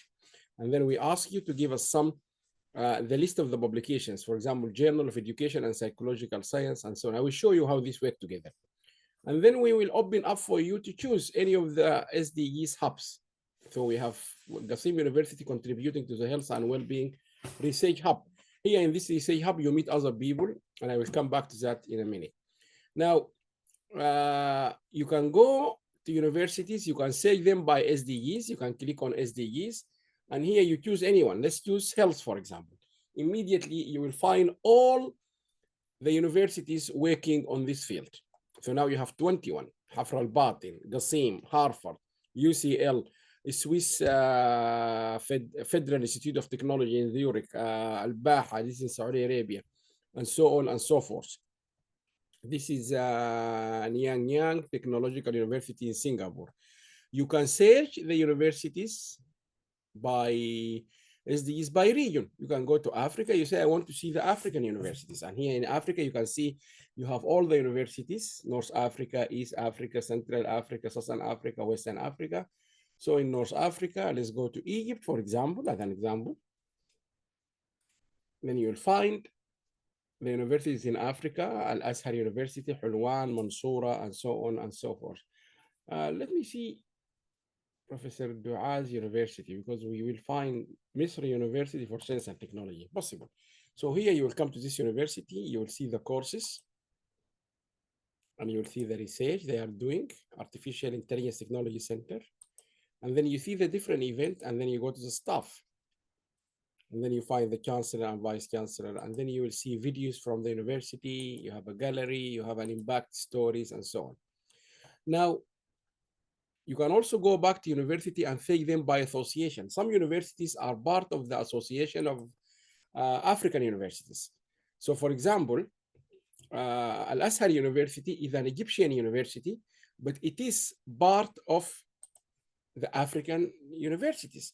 So you can see here, the Al-Azhar University is also part of the World University Association for Community Development, is part of the Arab universities, is part of the Association of African Universities, is part of the Islamic universities, and is part of the African universities. So if you click on this World University Association of Community Development, then Al-Azhar University will fly out of Cairo, and then they meet University of Malaya, Griffith University in Australia, University of Erlangen, because this is what is missing. Now, if you click on University of Erlangen, which is Indonesian based, again, this university is part of the World University Association of Community Development, but also part of the Islamic universities. Because some universities, so imagine now you cross the border from Arab countries, you meet another university, which is not an Arab university, but you have a connection with them because they are Islamic universities. And then this will go on and on and on. Now, if you come here to the gallery, to the video, to the event, to the research, for example, event, to the research, they're doing a lot of work. So for example, they have a dental research center in Erlangen. Here you click, you go to that dental research center in Erlangen University. This is the beauty. All these data is now being coming together. You can also search universities by the subject. Oh, I'm interested on universities working on agriculture. You don't need to call Alam or send a message to Alam. Here you will end up having Bangladesh Agriculture University. You will have the university from Malawi and then one from Nigeria. And again, so you can search them by anything. You can search them by map. So you can just come to the map. Let's choose, where is it? Let's choose France, for example. And then you see the universities in France, which is Sorbonne, Paris, blah, blah, blah. All of them are here. So if we can get in each country these universities in, then we should be, let's go to the Arab one, because this is our focus today. So in the Arab, if you go to the Arab universities, this is the Arab countries. For example, you have Saudi Arabia. Let's click on Saudi Arabia as an example. And here it will take you to all universities in Saudi Arabia engaged here. So you have Hafr al-Batin, Qasim, Abha, Imam Abdurrahman bin Faisal. Let's click on Imam Abdurrahman bin Faisal. And then here, what do you see here? If you come to, you can see the ranking in QS. You can see the times higher because people are very much keen on this one. And then here you can see this university is working on SDG 1, 2, 3, 4, 5, 6. For example, if you click on 4, this will automatically connect you with all the universities working on that field. Then here you can see Harvard, you can see UCL showing up now, and then the list will go on and on and on. And then you can see Netherlands and so on. If you go to this university in Japan, for example, then again, you will find this university is engaging in SDG 12. SDG 12, you click, you'll find the other universities. This applies to everything. Apply to the teaching. You can search all the courses by map. I want all the courses happening, say, in where? China or India, maybe India. These are the courses running in India, which will help to achieve the SDGs, like applied psychology in Delhi, Jawaharlal Nehru University of this one of our partners before, environmental science, and so on and so forth. You can search them by region, like the teaching, by association, by subject. But let's go to the research. I'm going to give you the beauty of this. Now, you can search them by region. Let's go to Arab countries. Where is the Arab countries? Africa, Asia, MENA, or we can find them from Africa, for example. Here, you can go to all the research centers, say in where? Let's take Morocco, for example. With a click, you can find immediately the research centers in Morocco. Clinical Investigation Center, Center of Arabic and non-Arabic speaker, and so on and so on. And these are all one database. So let's take Morocco as an example. So at the University of Morocco, when you enter this database, you will start by being part of, let's take this, let's go back to the universities to give you an example. Where are they? Search all. Let's take a Moroccan university or any North African university. Let's go back to maybe universities by region, Arab. Let's take the Gulf, for example. There is one interesting university, might be very useful to show. Prince Noura. Where is Prince Noura? Yes. This is a university in Saudi Arabia. Prince Noura bint Abdurrahman University. This is the largest women university in the entire world. In the entire world, this is the biggest university focusing, specializing on women. But this Prince Noura is part of Saudi Arabian universities because it's a Saudi university. It is also part of the Gulf universities because Saudi Arabia is a Gulf country. There are 6 countries there. And also because Saudi Arabia is an Arab country, is also part of the Arab universities. And also because Saudi Arabian universities are part of the Islamic universities. But more interestingly, this university will also be able to join other universities primarily focusing on women. Now here, that university will jump out also because they will be having a lot of research, teaching, and so on. Here, the University of Prince Noura will go and meet universities from Sudan, like Ahfad University, Ifat University from Saudi, this university from India, and Zimbabwe Women University in Africa. This is the beauty of what we have done here. And then the things will go on and on. The same thing for publications. So now if you click here, say, let's go for MENA, Middle East and North Africa, the Gulf, for example, say, click on Saudi Arabia, automatically you will see all the publications or the journals focusing on from Saudi Arabia. So here you have the Middle East Journal of Entrepreneurship, the Journal of Administrative and Economic Science from Qasim, Saudi Journal of Medicine, and so on and so on. The same thing if we go back by region, we go to Europe, for example. And then in Europe, we have North Europe, where we have the UK. Where is the UK? Here you will find a lot of publications. Research Policy, one of the top journals in the whole world from my previous university, University of Sussex. Journal of Humanitarian Affairs, University of Manchester. Human Rights, and the list will go on and on. King's College, Manchester again, Southampton, Queen Mary Global Review, Queen Mary Journal of Intellectual Property, Southampton, and so on and so on. So the idea is all these journals, why you can say them by country specific. You can say them by, say, for example, UK, Queen Mary University, very good example. Yes, let's show you Queen Mary University, because Queen Mary University will give you an idea of, just 1 second. Let's see Queen Mary University, for example. Queen Mary University, no, not women, we're looking for, where is the UK? So where Manchester and others. Manchester can do, because Manchester is the same.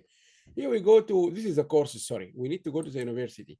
But the quickest way to understand what I wanted to do, if you take Queen Mary University or all British university, most of them, we are a British university, we're part of Europe, we're part of the UK university course, and the UK universities are part of the Commonwealth universities. So when you go to the Commonwealth universities, you will find something called United Kingdom. You click on that, you will find the British universities like Queen Mary universities. But you wouldn't find universities from Germany because Germany is not part of the Commonwealth. So we try to cater for everything like this. Now, quickly, we also created another thing called SDGs Hub. We noticed that, let's take AI. AI as a good example. Climate change is another good example. In climate change, for example, not necessarily everyone who is interested or doing research on this area is coming from a chemical or an engineering point of view. It could be from any other field. So we give people the opportunity to join. So for example, here you have all these universities are interested and working. They have something to do with climate change. Griffith University, International University of Africa, King Khalid University, Saudi Arabia. Then you have Argentina, you have UK, Queen Mary, and so on. The same thing for the researchers. You can choose any of the researchers. Give you example here. He contributed massively, Dr. Hisham Shazali from Sudan. He is from the University of Khartoum in Sudan. He have done a lot of work in climate change, but you can see here, when you come to him, you can see here, he's part of the Sudan who's who, he's part of the SDGs who's who, he's part of the Arab, because Sudan is Arab countries, he's part of the African, and he's part of the African universities. And then the cycle will go on and on and on. And this takes us here, back again to the research hub. We're giving people the opportunity. I'm not working in the AI center or in the AI, but I am interested to be involved in this field, artificial intelligence and data science. So once you join this platform, you will be able to choose other SDGs hub to join them. Here you can see this is artificial intelligence data science hub. You can join here. They agree on their objective. We don't involve with them. We let them meet together. And all the people who are interested in this SDG hub, AI and data science, they can agree the theme, the references they want to use, the textbook, whatever it is. And they can suggest some case studies from across the world in medical imaging, crop management, AI for conservation, AI in fraud detection. They can do literally whatever they want to do. We will help them with the resources. There's a lot of research centers say focusing on science and technology or data science or big data or artificial intelligence. You click here and it will take you straight to that because the data is already there. So they can say, okay, let's guys work together. So here you have the Artificial Intelligence Center from Misr University of Science and Technology. You have the Artificial Intelligence and Robotics Center of Excellence from Addis Ababa University. And then you have Khalifa University 6G Research Center. And then you have Sussex, you have China. This is what is being missing. And I hope we can contribute to this. But if we go back again to the research centers, food security, the big topic for Arab countries, it's a very, very big topic. Again, you have global resources, you have the team, you have the news, they can do whatever they want. Here, for example, you can see all these people from Philippines, South Africa, Jordan, Professor Hanan Mashkawi, let's take her as an example, top scientist from Arab countries. I think she's the top. Again, you will go and engage her. She's one of the top really professors from the Arab countries, from Jordan. And then you can also go and see her videos, her gallery activities.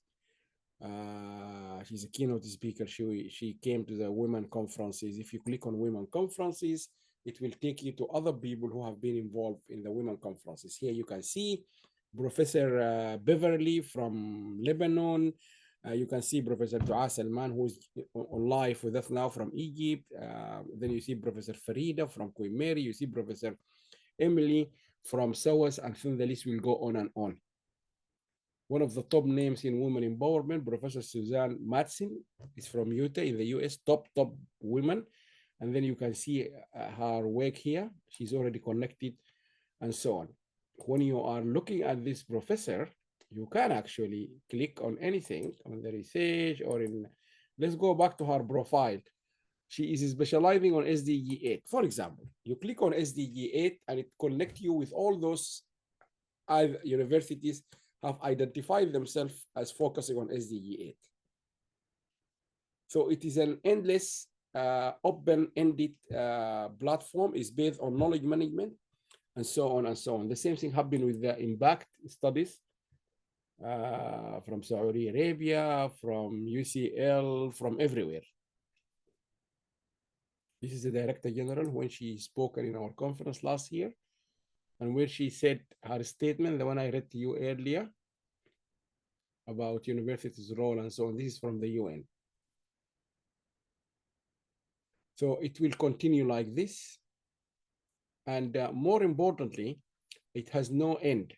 Now, to finish my demo, I would like to show you just one or two. You can choose if you like. I can go to African, I can go to Arab, because we're talking about Arab universities here. Let's go here quickly. Association of Arab Universities. This is not a criticism of any, any association. No, it is more of just showing you the advantage of what we are doing here. Now, let me show you what is the current situation in Arab universities, okay? Now here, if I can share with you, as I said, this applies the whole world. It is not just Arab universities, but this is the situation we're trying to do. This is the Association of Arab Universities based in Oman. I was there last month. I met His Excellency, the Secretary General. And if you can see here, come to the institution or the members universities. Now you will come here to the countries, Algeria, Bahrain, Emirates, blah, blah, blah, blah. Let's choose Egypt. When you choose Egypt, you will go to the list of universities. But when you click on any one of them, like I showed you before, Azhar University, this takes you out of the website to Azhar University. Now you are at Azhar University.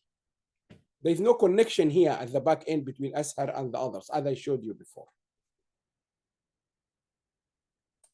If you go back, where is this?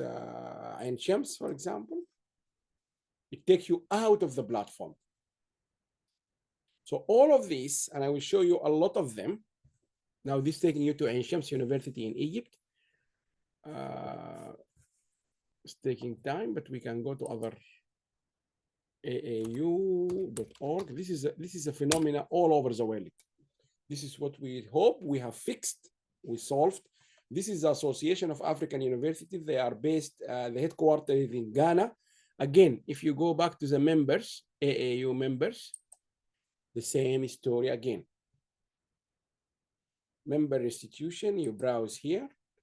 The knowledge management system is not functioning. Here you can see here, Cameroon. This is the name of the university. Type full member, you click on visit. Visit, you go to the website. That's all. These universities are not connected at the back end. This is the university website. Okay. Now, you could say them by country.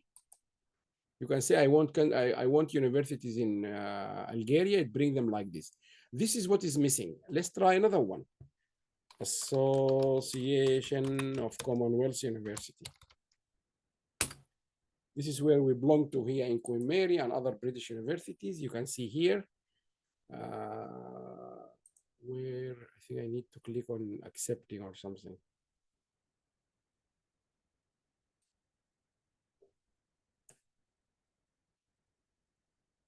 I'm not sure what do I have to do here. Why it is not allowing me.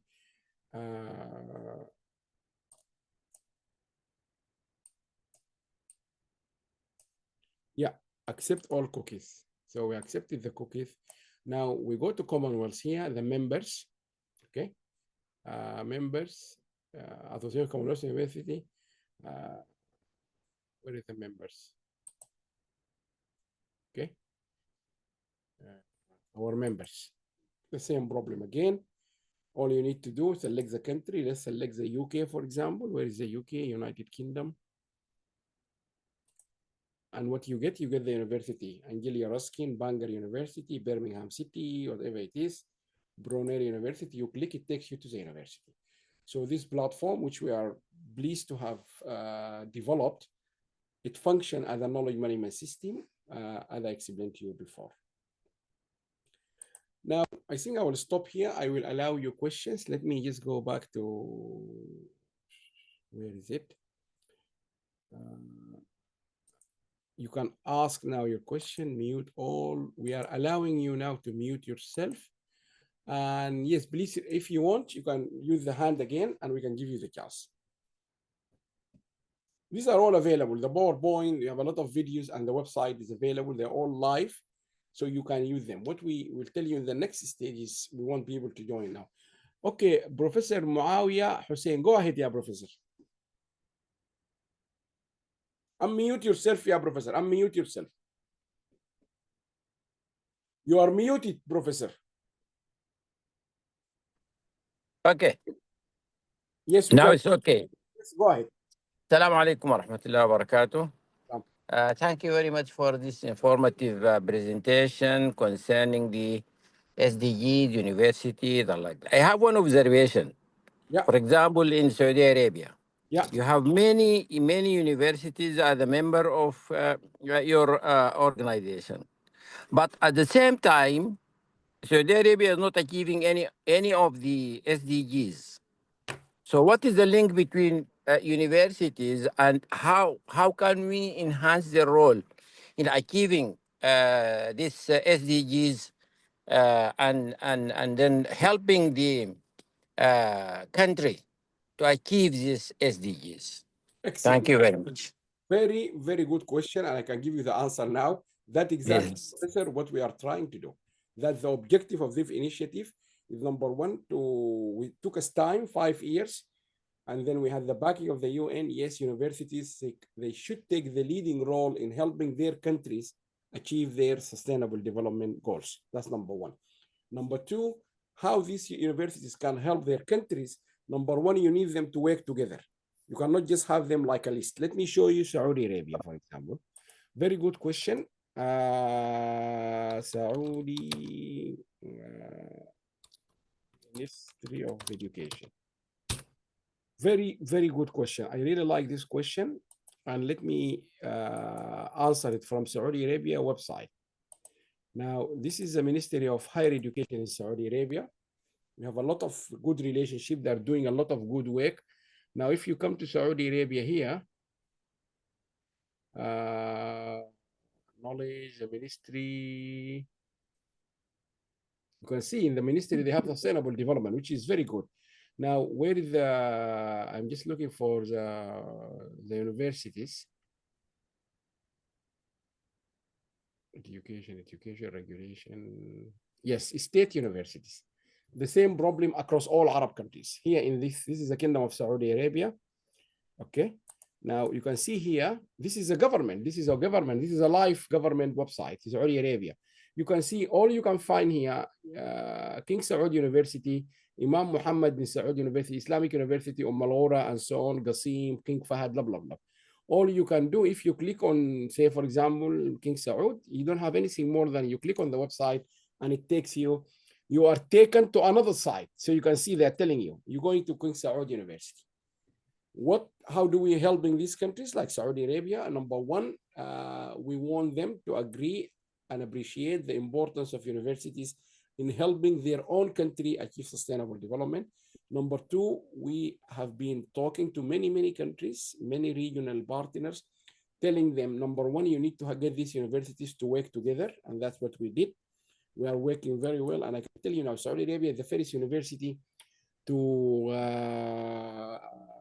recommend the SDGs university to their universities.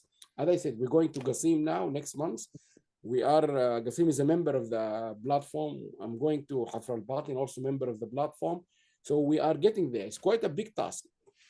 But if we can get the universities to work together, they can solve together the challenges of the country, and then automatically those will help Saudi Arabia. Then Saudi Arabia will be an effective part in the Gulf, and then the Gulf will be an effective part in Arab countries, and so on and so forth.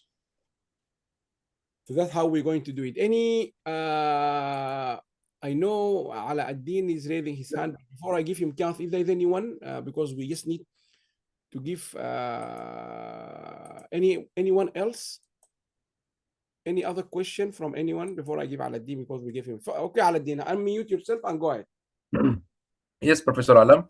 I have just one question. Meanwhile, I had a look on the website of SDG University, and we know you mentioned before that, for example, USA, they never submit reports. But at the same time, there is some university in SDG University, they are working together on SDG development goals. So they are working on US SDG, like from a VNL report, or they are working on global international? No, these universities, this is a different platform. The SDGs university is a different platform. We're trying to bring universities together to work together to help achieve these goals. So transforming their teaching, research, and so on in terms of SDGs.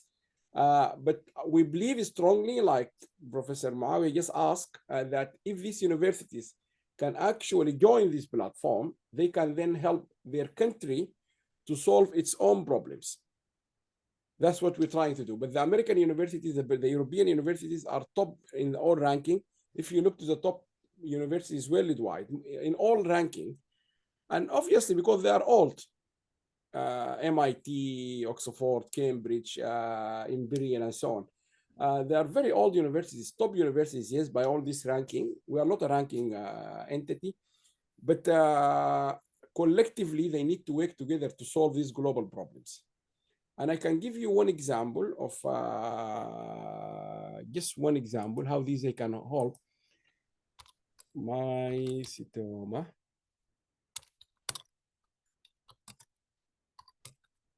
This is one of the classic examples we always give. Where is it? I hope it is working. I have seen it recently. Yes. You can see here the Mycetoma Research Center. This is a research center focusing on the mycetoma research. This is based at the University of Khartoum in Sudan. But that's not the big story. The big story is this is a collaborative research center with the United Nations WHO. The WHO, if you ask them on this particular subject in terms of health, this is the director of the if you can see here in the picture, this guy is the director general of the World Health Organization visiting this center. It's a world top research center in the world in terms of mycetoma. And I remember in my office, we have the people from Scopus, and we said to them, let's test your AI system and tell us the top research in the world published and cited about mycetoma. Where is it and where is it from? And they were in my office, they click, and then they showed me the top research worldwide above the United States is coming from this center in Sudan. So that's what we're trying to do. Lessons learned. For African centers, we can say to the African centers, all of them in Africa, why you are not learning lessons, not on mycetoma, but learning lessons how this center convened the United Nations World Health Organization to collaborate with this center and to consider it as the top research center in the world focusing on this area. That's what we're trying to do. So the American, I think the American and the European are quite critical because can you see here mycetoma and SDGs? They are giving it attention. Can you see here, for example, the MRC strategic blueprint for achieving the United Nations Sustainable Development Goals. That's what we want universities to do. You can see here, SDG 3.4 by patient care, education and training, SDG 1-17, and so on. This is the focus we want universities to do. Okay, any other question before we go to the final part? Now, let me just conclude by one thing before we go, and we would like to give you the opportunity. We're inviting all of you to join. Let me just make sure I can close all these ones. Now, the last part we want to show you is this part. We created a platform for experts. And here, what we did, one of the big problems for the UN and for us is that how to find people. So I'm just using myself because there's a lot of data here, but let's use Beverly, for example, one of our key founder. I hope she's with us. It's too early in America now. Now, the idea is to bring these people here. So immediately now, you can see her name. Yes, Professor Beverly Anderson from California State University, San Marcos. But immediately you can see Beverly, her area of expertise focusing on 4, 8, 12, and 17 of the SDGs. We want any expert, any person, is to align himself or herself with the SDGs. 2, you can immediately read business ethics and social responsibility, international marketing, marketing research, marketing. So she knows her area. And then here you can come to read about her. And then here you will come, she's part of the women SDGs. If you click on this one, you will find all the women here on the SDGs who's who. And then here you come and see the women. You can see Professor Janet Drucker, you can see Professor Lynette Tilawi from South Africa and so on, but you can see them here. These are all women. The idea is, when someone said, I would like women to write or to be involved in this report, it's not easy to find them. We say, no, you can find them. So you can see here the diversity. San Lucia, India, South Africa, Qatar, UK, young and old, politician, and so on and so on. This is what we have done. And because we think this should go hand by hand with the universities. Now, if you go back to Beverly, Beverly identified herself with SDG 8. If you click on SDG 8, this will give you anyone, man or a woman, who is young, old, whatever it is, who is identified himself or associated himself or herself with SDG 8. And then you come here and you'll see people like Thomas Schilling, a Nobel laureate. He already identified himself with SDG 8. And you can watch when he was talking.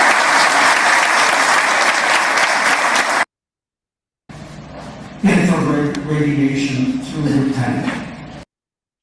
Now, maybe I take this opportunity to show you something. You remember I said to you, in terms of knowledge management, we need to manage the knowledge. This has been actually, and I hope some people from United Arab Emirates University. In 2005, more than 20 years ago, we had our 3rd conference international hosted by University of United Arab Emirates. And at that time, His Excellency Sheikh Nahyan was the chancellor of he was the Minister of Higher Education and the chancellor of the university. And he came and he did speak in our conference. Let's listen to him quickly, and I tell you what is the story here.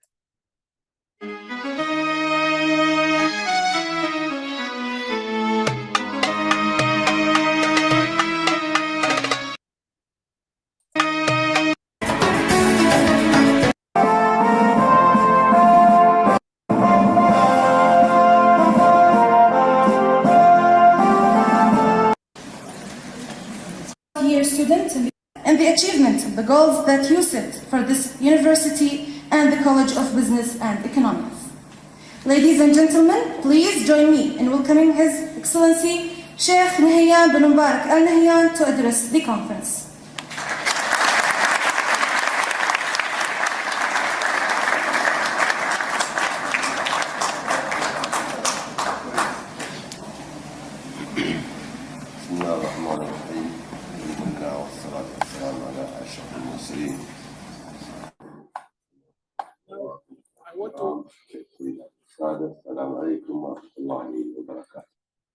Now, if I take you back again to tell you the importance of what we are doing here, this is His Excellency. He's a politician, he's a minister, he's a very high profile, he's the vice chancellor. Here, the important thing, this is 21 years now old. The University of United Arab Emirates, when we keep asking them, do you have the actual record of this entire conference, 3 days, and they said they couldn't give it to us. They didn't have it. So knowledge management is about creating knowledge, sharing knowledge, storing knowledge, and make knowledge sharing habit of everyone. So what we are deploying in this platform is not just a link to individual or link to universities. It's more of a knowledge sharing, reserving, and so on. So now you can see, you can still get his talk. If you come to His Excellency, he's the Vice Chancellor.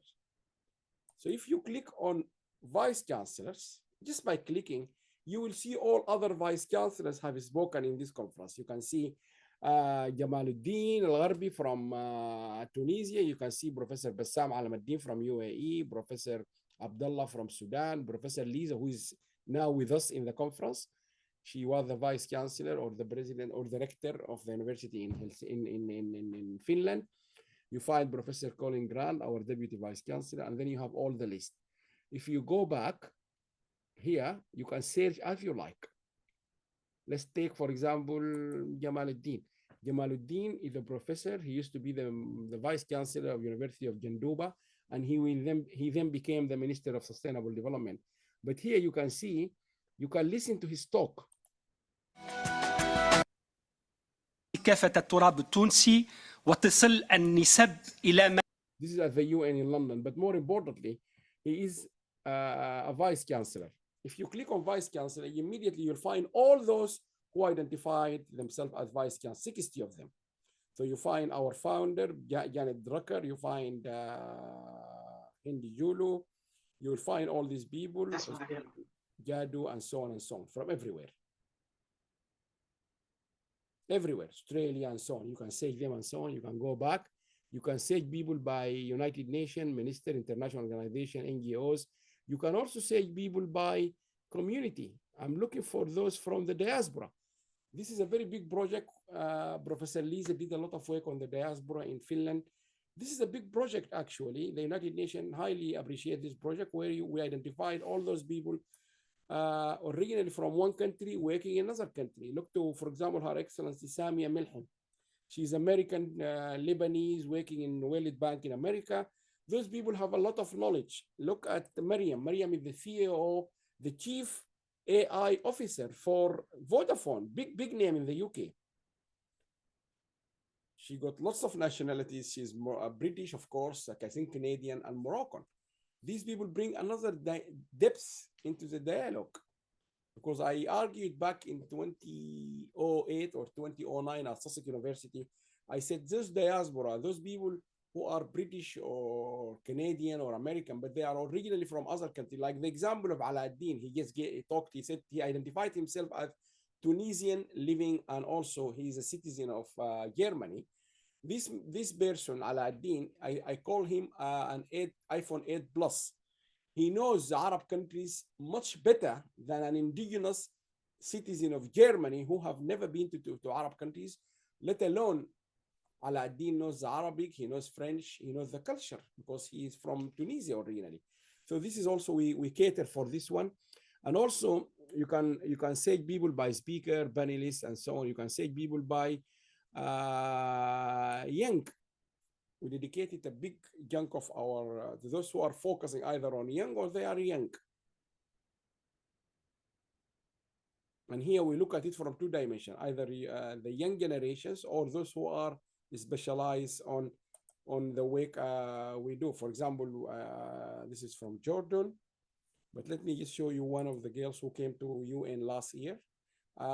Many people didn't know that, which I think is a good practice, and I hope all countries, they do the same. The Prime Minister of Pakistan, in Pakistan, they have something called Prime Minister of Pakistan Youth Program. And this girl, Maha, came to the UN and she gave her talk.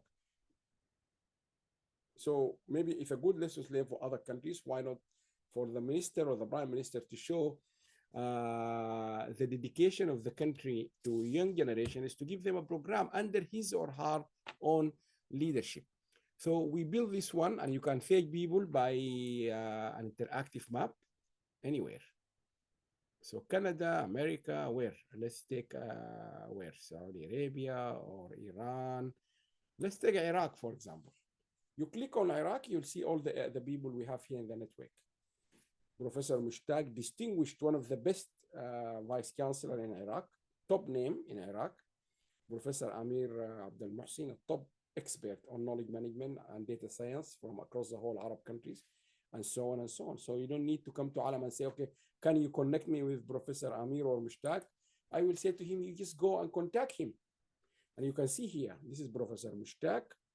And then here you can see all his scopus, blah, blah, blah, blah. But more importantly, you can consult him. You go and write to him and it goes to him.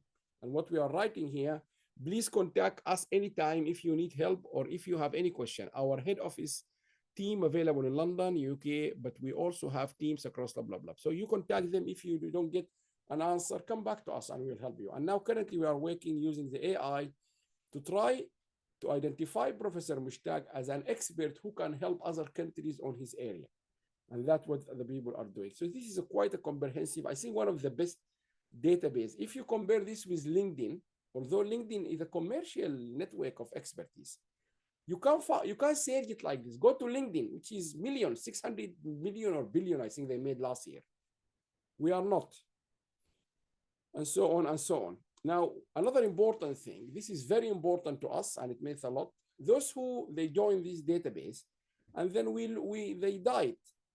We don't let them just go with their knowledge and expertise and for their families. We recognize them.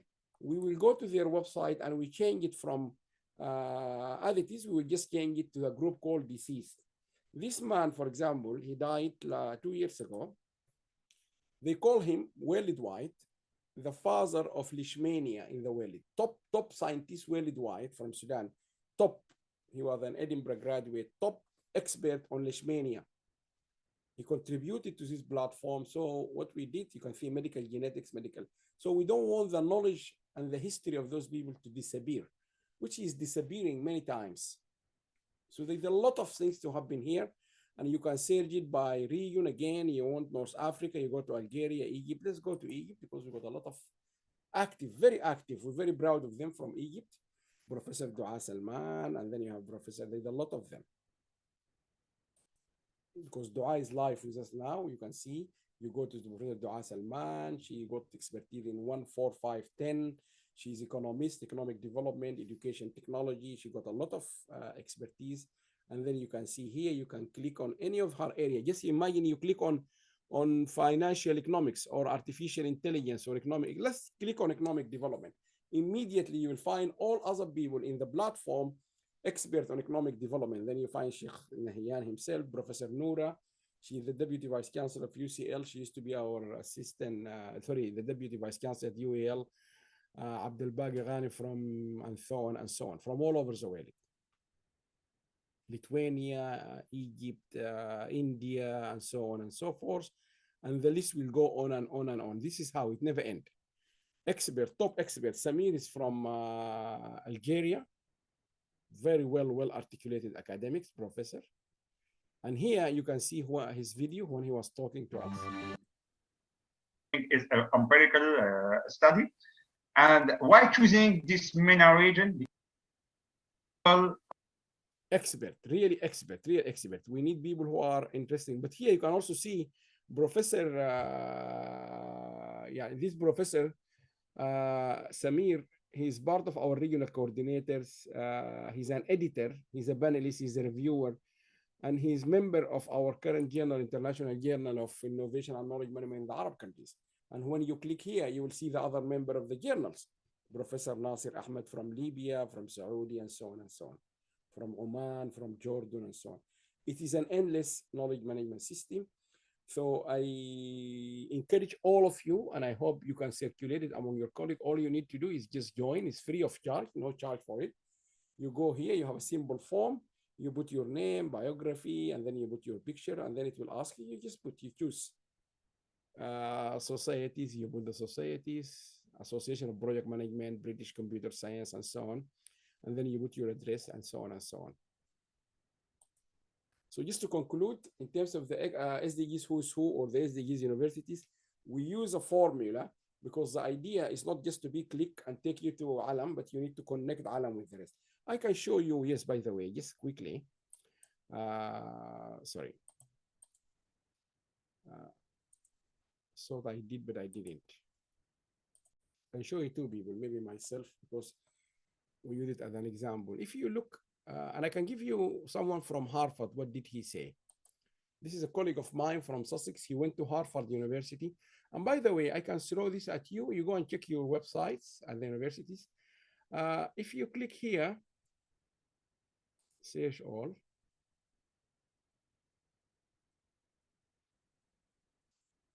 We are very proud of this platform, and it is very strong. This is Alam. Again, you'll see 148. This is Alam expertise, sustainable development, and knowledge management. And here you read about Alam. And here you see the database, the 9 areas, and then you see the videos, and then you see all his expertise. But here, if you can see, if you click on founders, I'm part of the founder of WSD, then you'll see the other founders. It's so much engaging. Then you'll see Professor Beverly, Professor Janet, Ambassador John Nasambo, Gail Rigobert, and so on. It will never end. But let me just take you to something very interesting. You can go to his publications, research, and then you go to Alam's qualifications, the university studied in, the videos. You can see a lot of videos. It gives you the chance to have all the videos you would like to add. We have no restriction, although we make it 20, but I think you can do anything. So it's a very, very useful database, galleries, activities, and so on. So now I showed you Alam Ahmed here at SD, as you can see, you can go to his ORCID, ID, science, whatever it is. If you compare the same Alam Ahmed with his current Alam Ahmed, Queen Mary University of London. This is not a criticism of Queen Mary, but more of just give you an idea. And I'm sure you know, this is Alam Ahmed in Queen Mary. You can read about it, Professor of Knowledge, blah, blah, blah, and then you can see the profile. This is his profile, and that's it. You go to his research, publications. This is not as an interactive as the one I have there. So what I can suggest for you, go and check your own profile in your university and create one here, and you'll see there's a big difference. I remember one of my colleagues from Sussex, he left Sussex, he went to Harvard, and he said to me, Alam, this is a long time ago when we launched this SDGs Who's Who. He said to me, Alam, this is unbelievable. It's better than my profile at Harvard University. And it's true. Go and compare this with your own profile at the university. So the idea, we invite you to all join. And for the university, it's a big task. And we invite you to join us. We have a lot of things. We would like people to join our editorial board. We would like, Janet is going to talk to you about publishing with us because many people are asking us. But we really open. Before we go to publishing, anyone got any question about this SDG Who's Who? Any question?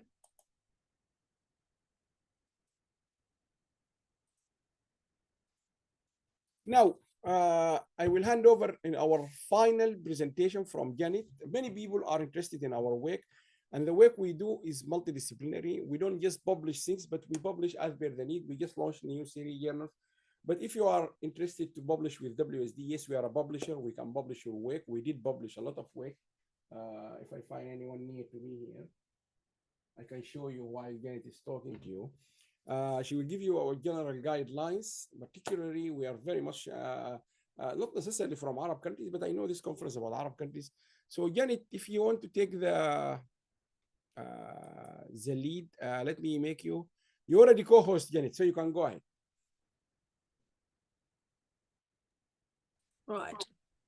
Hello again, everybody. Right, let me, hang on.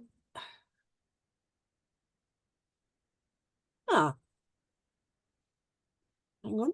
No, that's. We welcome. We did publish a lot of work. Yes, go ahead. But Janet will give you a heads up about a few things because we are a non-commercial publisher, so we will help you a lot. So.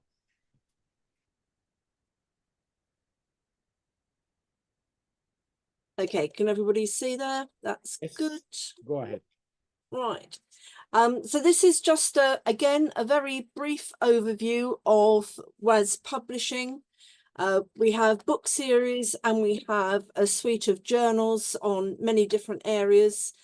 So our book series, just to go through very quickly, the Sustainable Development Outlook is proceedings for all our conferences. So one per year, our major annual conference. Development Outlook for 2025 is due out shortly. We're just finishing off all the papers. We have a book series on the Middle East and North Africa. We have one specifically dealing with Sudan, specifically with the diaspora. And then we have this Paul Grace series of sustainable development in Africa. Wide-ranging. Please have a look on the web pages Most of the papers there are free to download, or a lot of them are still available to buy.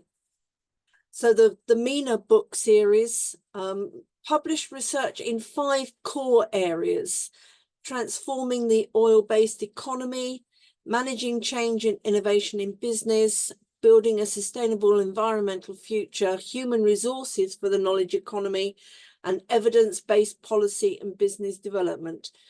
If you go to the web page here, it will show you more information. We accept chapters on any areas as long as they relate to one of these 5 core areas. So previous titles in this book series: From Oil to Knowledge, Science, Technology and Sustainability in MENA, and Prospects for Sustainable Innovation with an Oil-Rich Gulf Cooperation Council. So as you can see, it's not just one thing. It covers many, many different areas. Our journals: Sustainability Tracker that Alam has described so eloquently earlier. Our latest one on the World Journal of Cotton and Sustainable Development, Gum Arabic, World Journal of Women and Sustainable Development, Youth and Sustainable Development, all available on the web pages. Please do go to the web pages and have a browse through. So one of the latest journals, International Journal of Gum Arabic.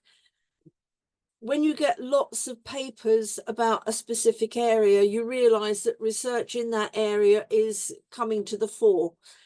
And it just made sense to have a journal specifically for Gum Arabic.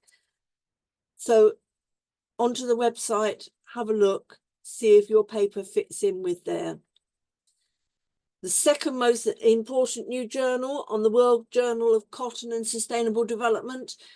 And for our first issue that will be coming out very shortly, at least 2 papers from our recent annual conference held in December in London will be in that first issue.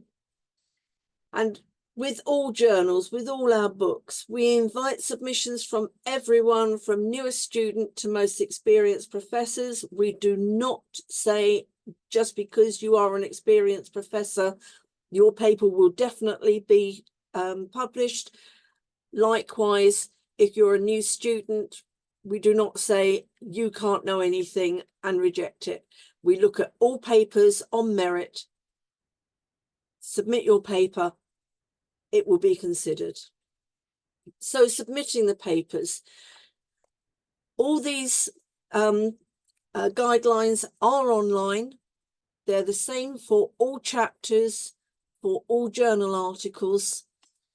Please go on to the journal pages, submit your work through there, but make sure that you adhere to our guidelines before submitting, because if they don't, it will be sent back to you, not necessarily rejected, but asked to be revised so that it fits with our guidelines before we can actually look at it. So it's just very briefly, before you submit the essentials, biography, formatting, and absolute must-nots. So at the start of your chapter, we need a succinct title that says exactly what the chapter is about. I remember many years ago, wonderful gentleman I used to work with, Nick von Tunzemann, he brought in a book and he showed me and he said, "What do you think this is about?" And I cannot remember, it was that long ago.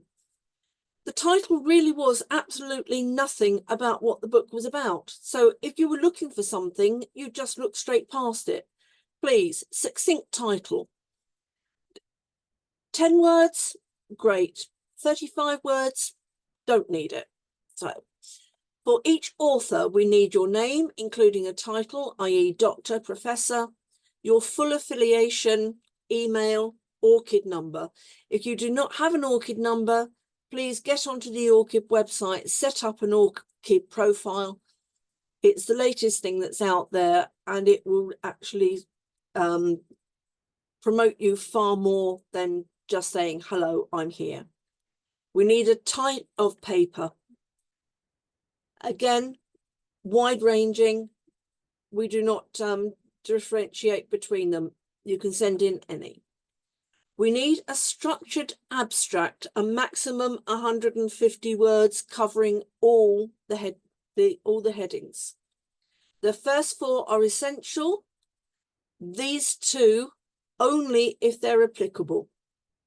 Keywords, 6 to 8 keywords. These are picked up within search engines. So if you're searching for example, Arab nations, put your keyword in, your paper will be picked up on any search. The paper must be written in English and submitted in Word format only. If you submit in PDF, it will be returned to you and asked for a Word document. It must be original. Plagiarism is so easy to detect. It really is far easier than anybody realizes. If we find it, the paper will just be automatically rejected. Follow the guidelines. I put on here the guidelines that lead to those for the newest journal of Cotton and Sustainable Development, but they are the same for all journal articles. A maximum of 5,000 words per paper to include references. So please do not put in so many references you have nothing left to write in the paper. But bear in mind, the 5,000 word limit does include those references. We need a short biography, a maximum of 150 words for each author. You should include your full name, current position, previous 2-3 positions if they are relevant to your paper, your qualifications, number of publications, or approximate. I know many of you are very prolific, so asking for a full list of publications is not actually in anybody's interest. Anything else that you think will be of interest to the readers. And remember to include an HD photo. Formatting, follow the guidelines.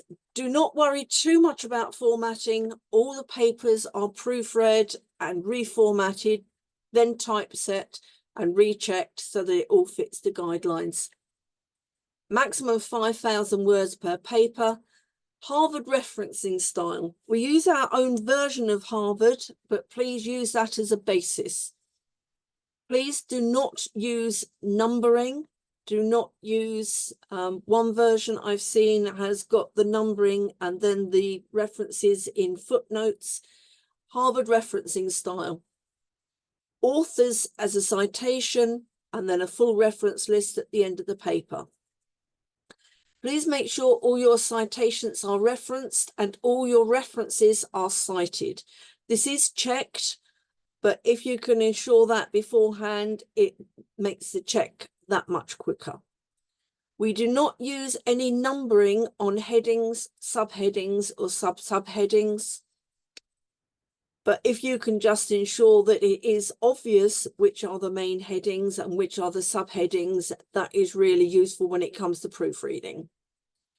Every table and figure must have a source. Sources taken from other publications are obvious, but we also need to know if the table or figure has been produced by the author. This is just so that we can check that all sources are provided and no external sources have been omitted. And the not-nots. Plagiarism, really cannot stress it enough. Any plagiarism discovered will just mean automatic rejection of your paper. No papers over 5,000 words.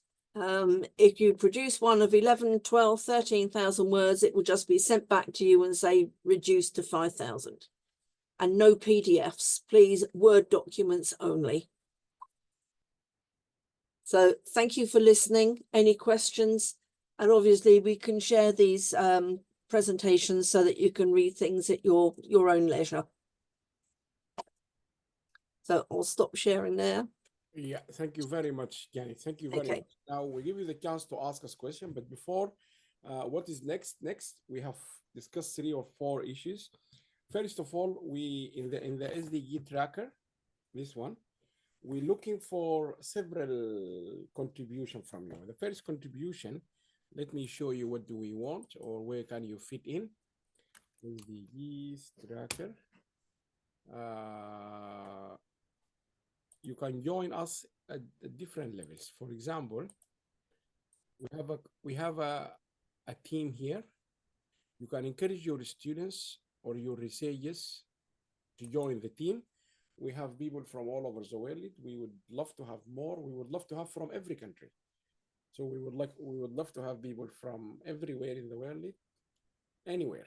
So please encourage your students. They don't have to have specific knowledge as long as they are advanced undergraduate or advanced or in postgraduate, they should be able to do the work. And now Archie will be leading this. We also need from you, you can join us here. This is very important to us. Senior academics, we are looking for senior academics for this next task. Let me just give you an example. For example, Qatar. I hope it is there already. Let's assume we have done our work. I think it's working. Yes, excellent. This is the report of Qatar. We have done all the work. It's ready now to go. At the end, you can see we have done all the work. Senior researchers, Archie did that. Janet is involved. The data analysis done by UCL students and so on and so on. What we now need, we need someone from the country to give him or her this report, and he or she will come back and say, oh guys, I think this challenge, or I would like to add, because at least he will know the country better than us. We will give him or her, or we will give them our report.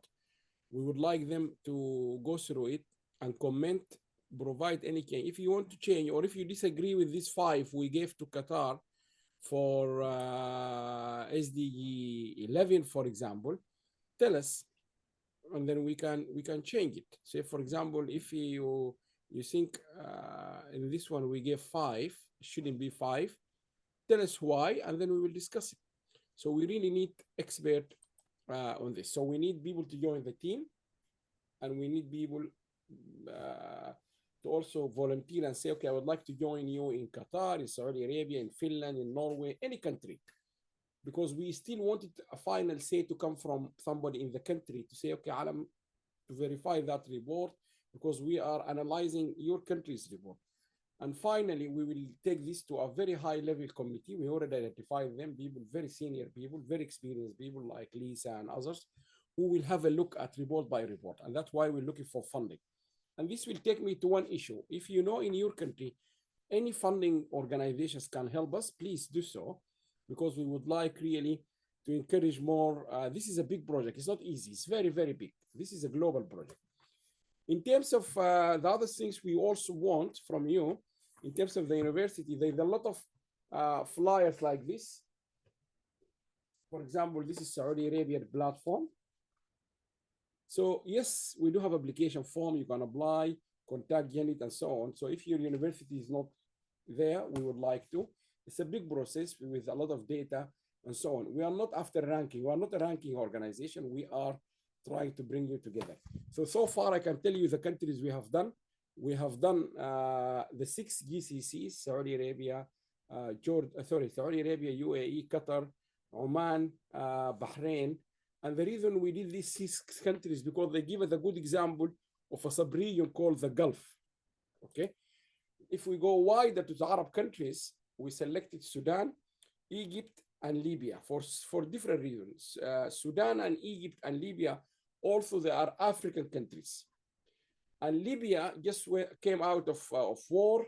Egypt is a stable country, and also Egypt is very active in North Africa, Tunisia, Morocco, and so on and so on.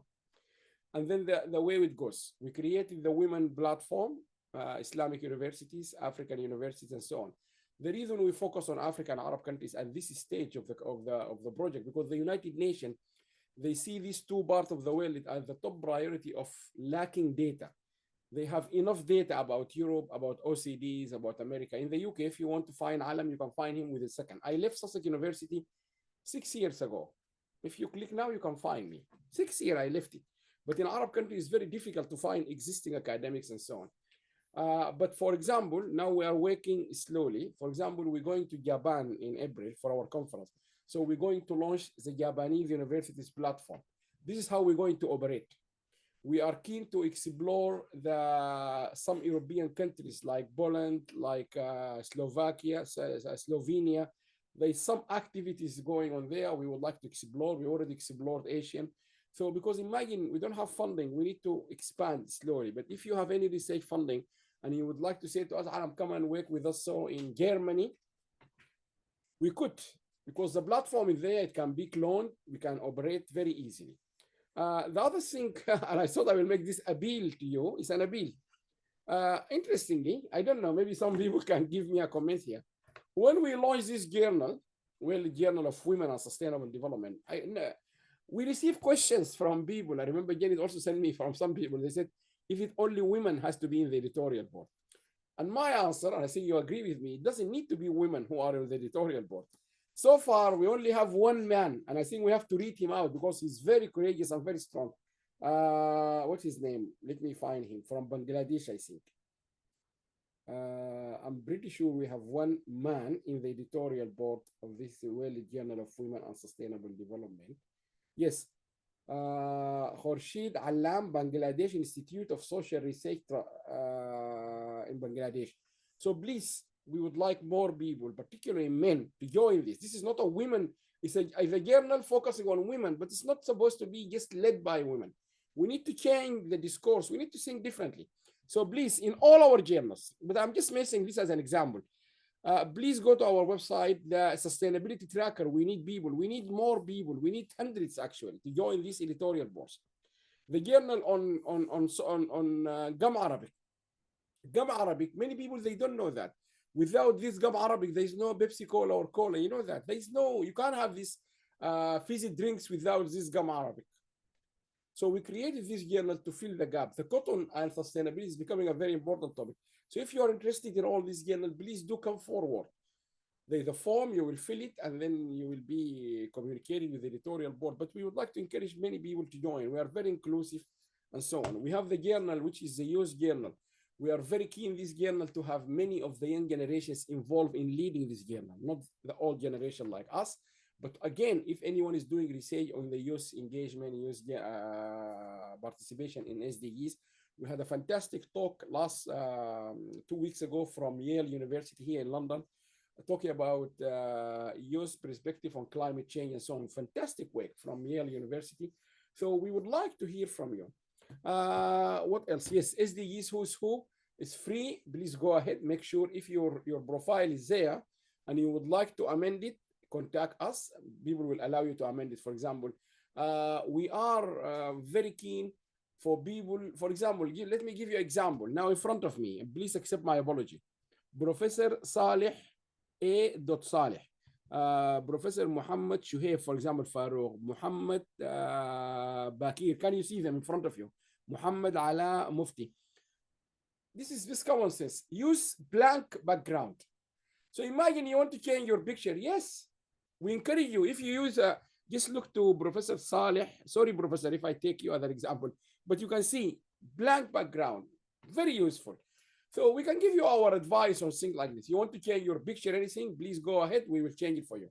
But we encourage you to apply. Fill your form.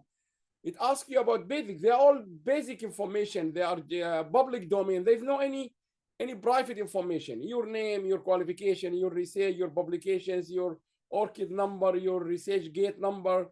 Where did you study? I studied University of Khartoum. You click on that. I give you example. If you say I studied University of Johannesburg. So when we click on Johannesburg, it will open up. Well, let's try it. Why not? I am interested to try this one. Maybe it is a good one. I hope it works. Let us just see it in action, because this will be very exciting. At the universities, they said this might be SDGs Who's Who. It might be exciting for people.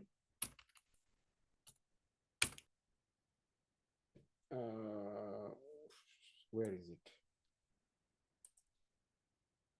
To be honest, I haven't tried it recently, but that's the idea, is that it should work. Now, this is the SDGs Who's Who. Let's take anyone. Maybe Beverly, we did Beverly. maybe Miriam. Let's take Miriam. Let's promote women here. Now, if you look at Miriam, I think she has written down her university. I'm not sure.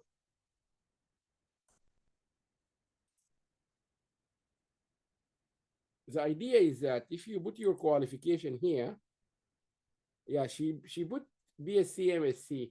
The idea is if you click on MSc, it will find out anyone who got that qualification. So all those people, they have this MSc. Beverly, let me see if she put down, because this is quite a big project, by the way. So Beverly said, yes, Ohio and University of Chicago. The idea that this Ohio University and Chicago, when you click on it, it should connect you with all those studies in the same university. Also as an alumni point of view.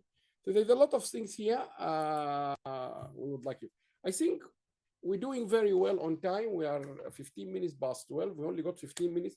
It's now open. I will just, I will leave it for you also, Archie or Janet, if you want to say any concluding remarks. But I will make sure now we can open the, anyone can, if you want to ask, just click on the hand and unmute and talk. But Archie, Janet, if you want to add anything I missed, please do so. The idea is really we want to build up this comprehensive hub for Arab countries. And we're already working our work in Africa is already moving quite fast. But we're coming then to the easiest part.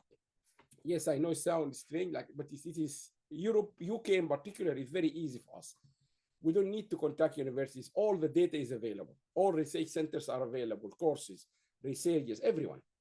So we took the challenge with the difficult parts and we're coming to the easy part. The easy part is to come to Europe, UK, everything is available. 90% of the data we want is available. But in Africa, yes, Professor. Unmute. Professor Muawiyah, can you unmute? Dr. Muawiyah, can you unmute?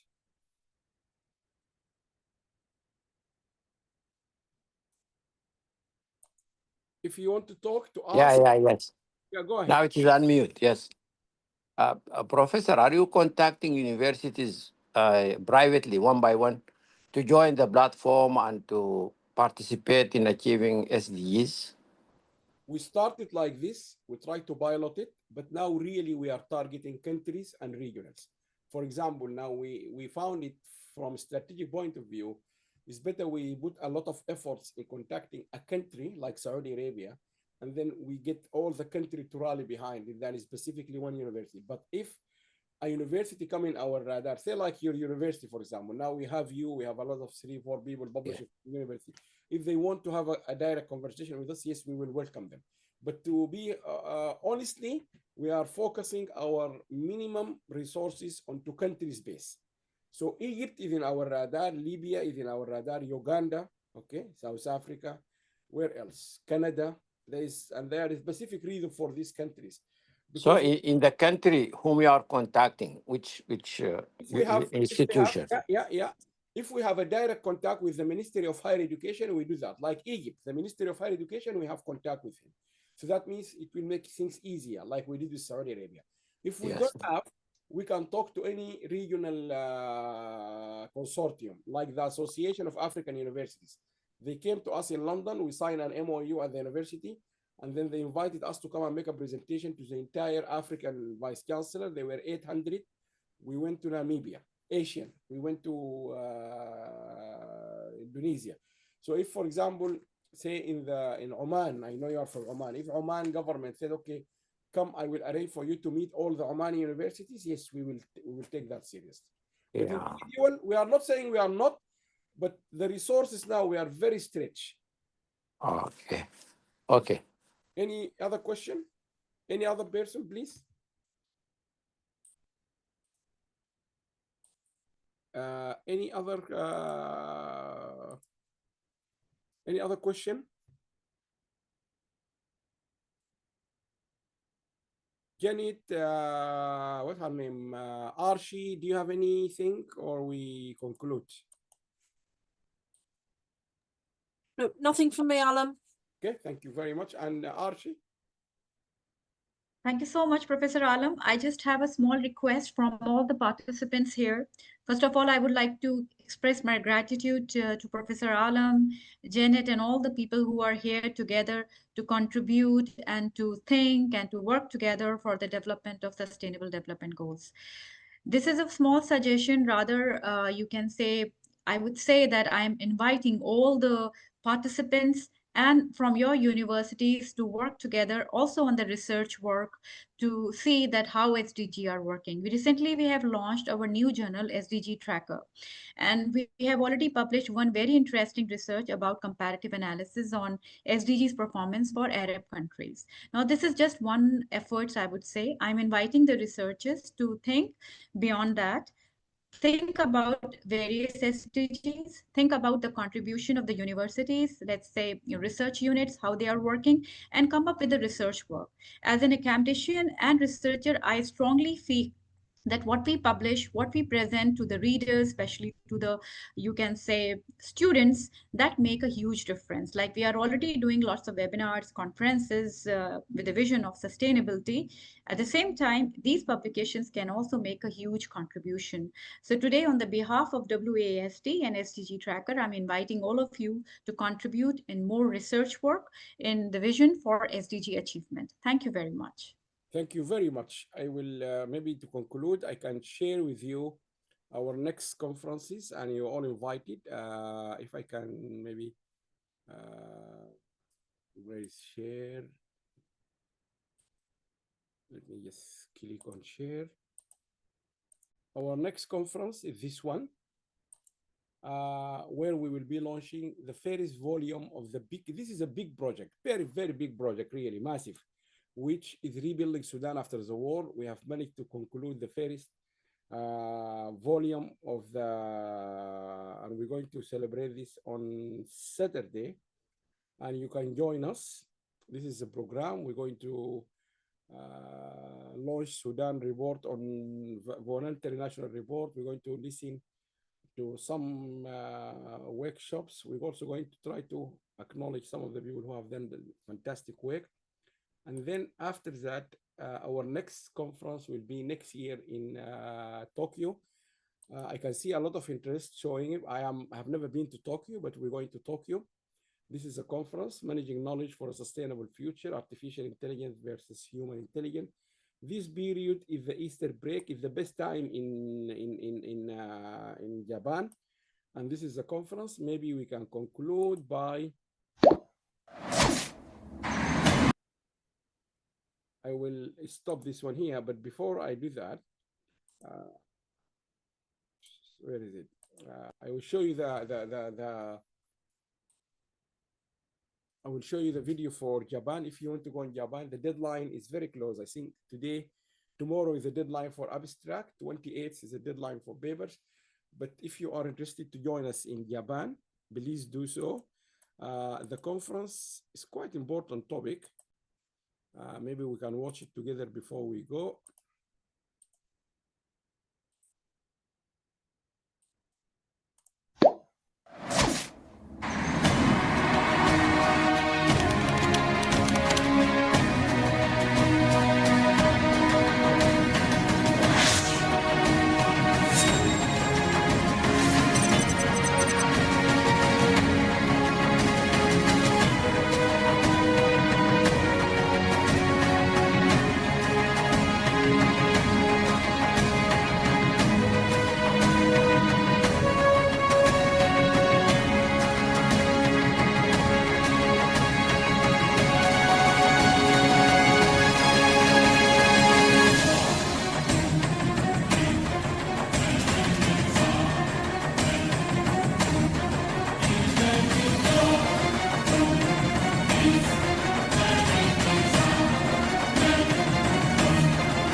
Okay, thank you very much. Thank you for your time. We really appreciate it. And I can see people here from as far as China, Brazil, Middle East, and so on. Thank you very, very much. Hope to see you either on this Saturday with the Rebuilding Sudan conference, where we have a launch of the book, or we will see you maybe in January. January is not our conference, but we are partner with Qasim University, one of our key partners is Saudi Arabia University. We are going there. I think we will be organizing a workshop in Qasim, Professor Lisa and Dr. Petro. Hopefully we will get this confirmed out very soon, because we are very keen to announce it very soon. And then in April, we're going to Japan. Please, if you want to go to Japan, it's quite a far away country. But our partner, in addition to the university, is Japan, the Tokyo Convention Center. So this is a government, so I will assume by default, the Japanese are very nice, very disciplined people, very well organized. But I would assume because they are selling Japan to us as an outsider, I think they will put a very nice show for us. They will put a very nice conference. And so please, but you need to go back very quickly, because we have a lot of papers to be processed. So anyway, thank you very much. It's 12:25 from London here. Good night, good afternoon, everyone.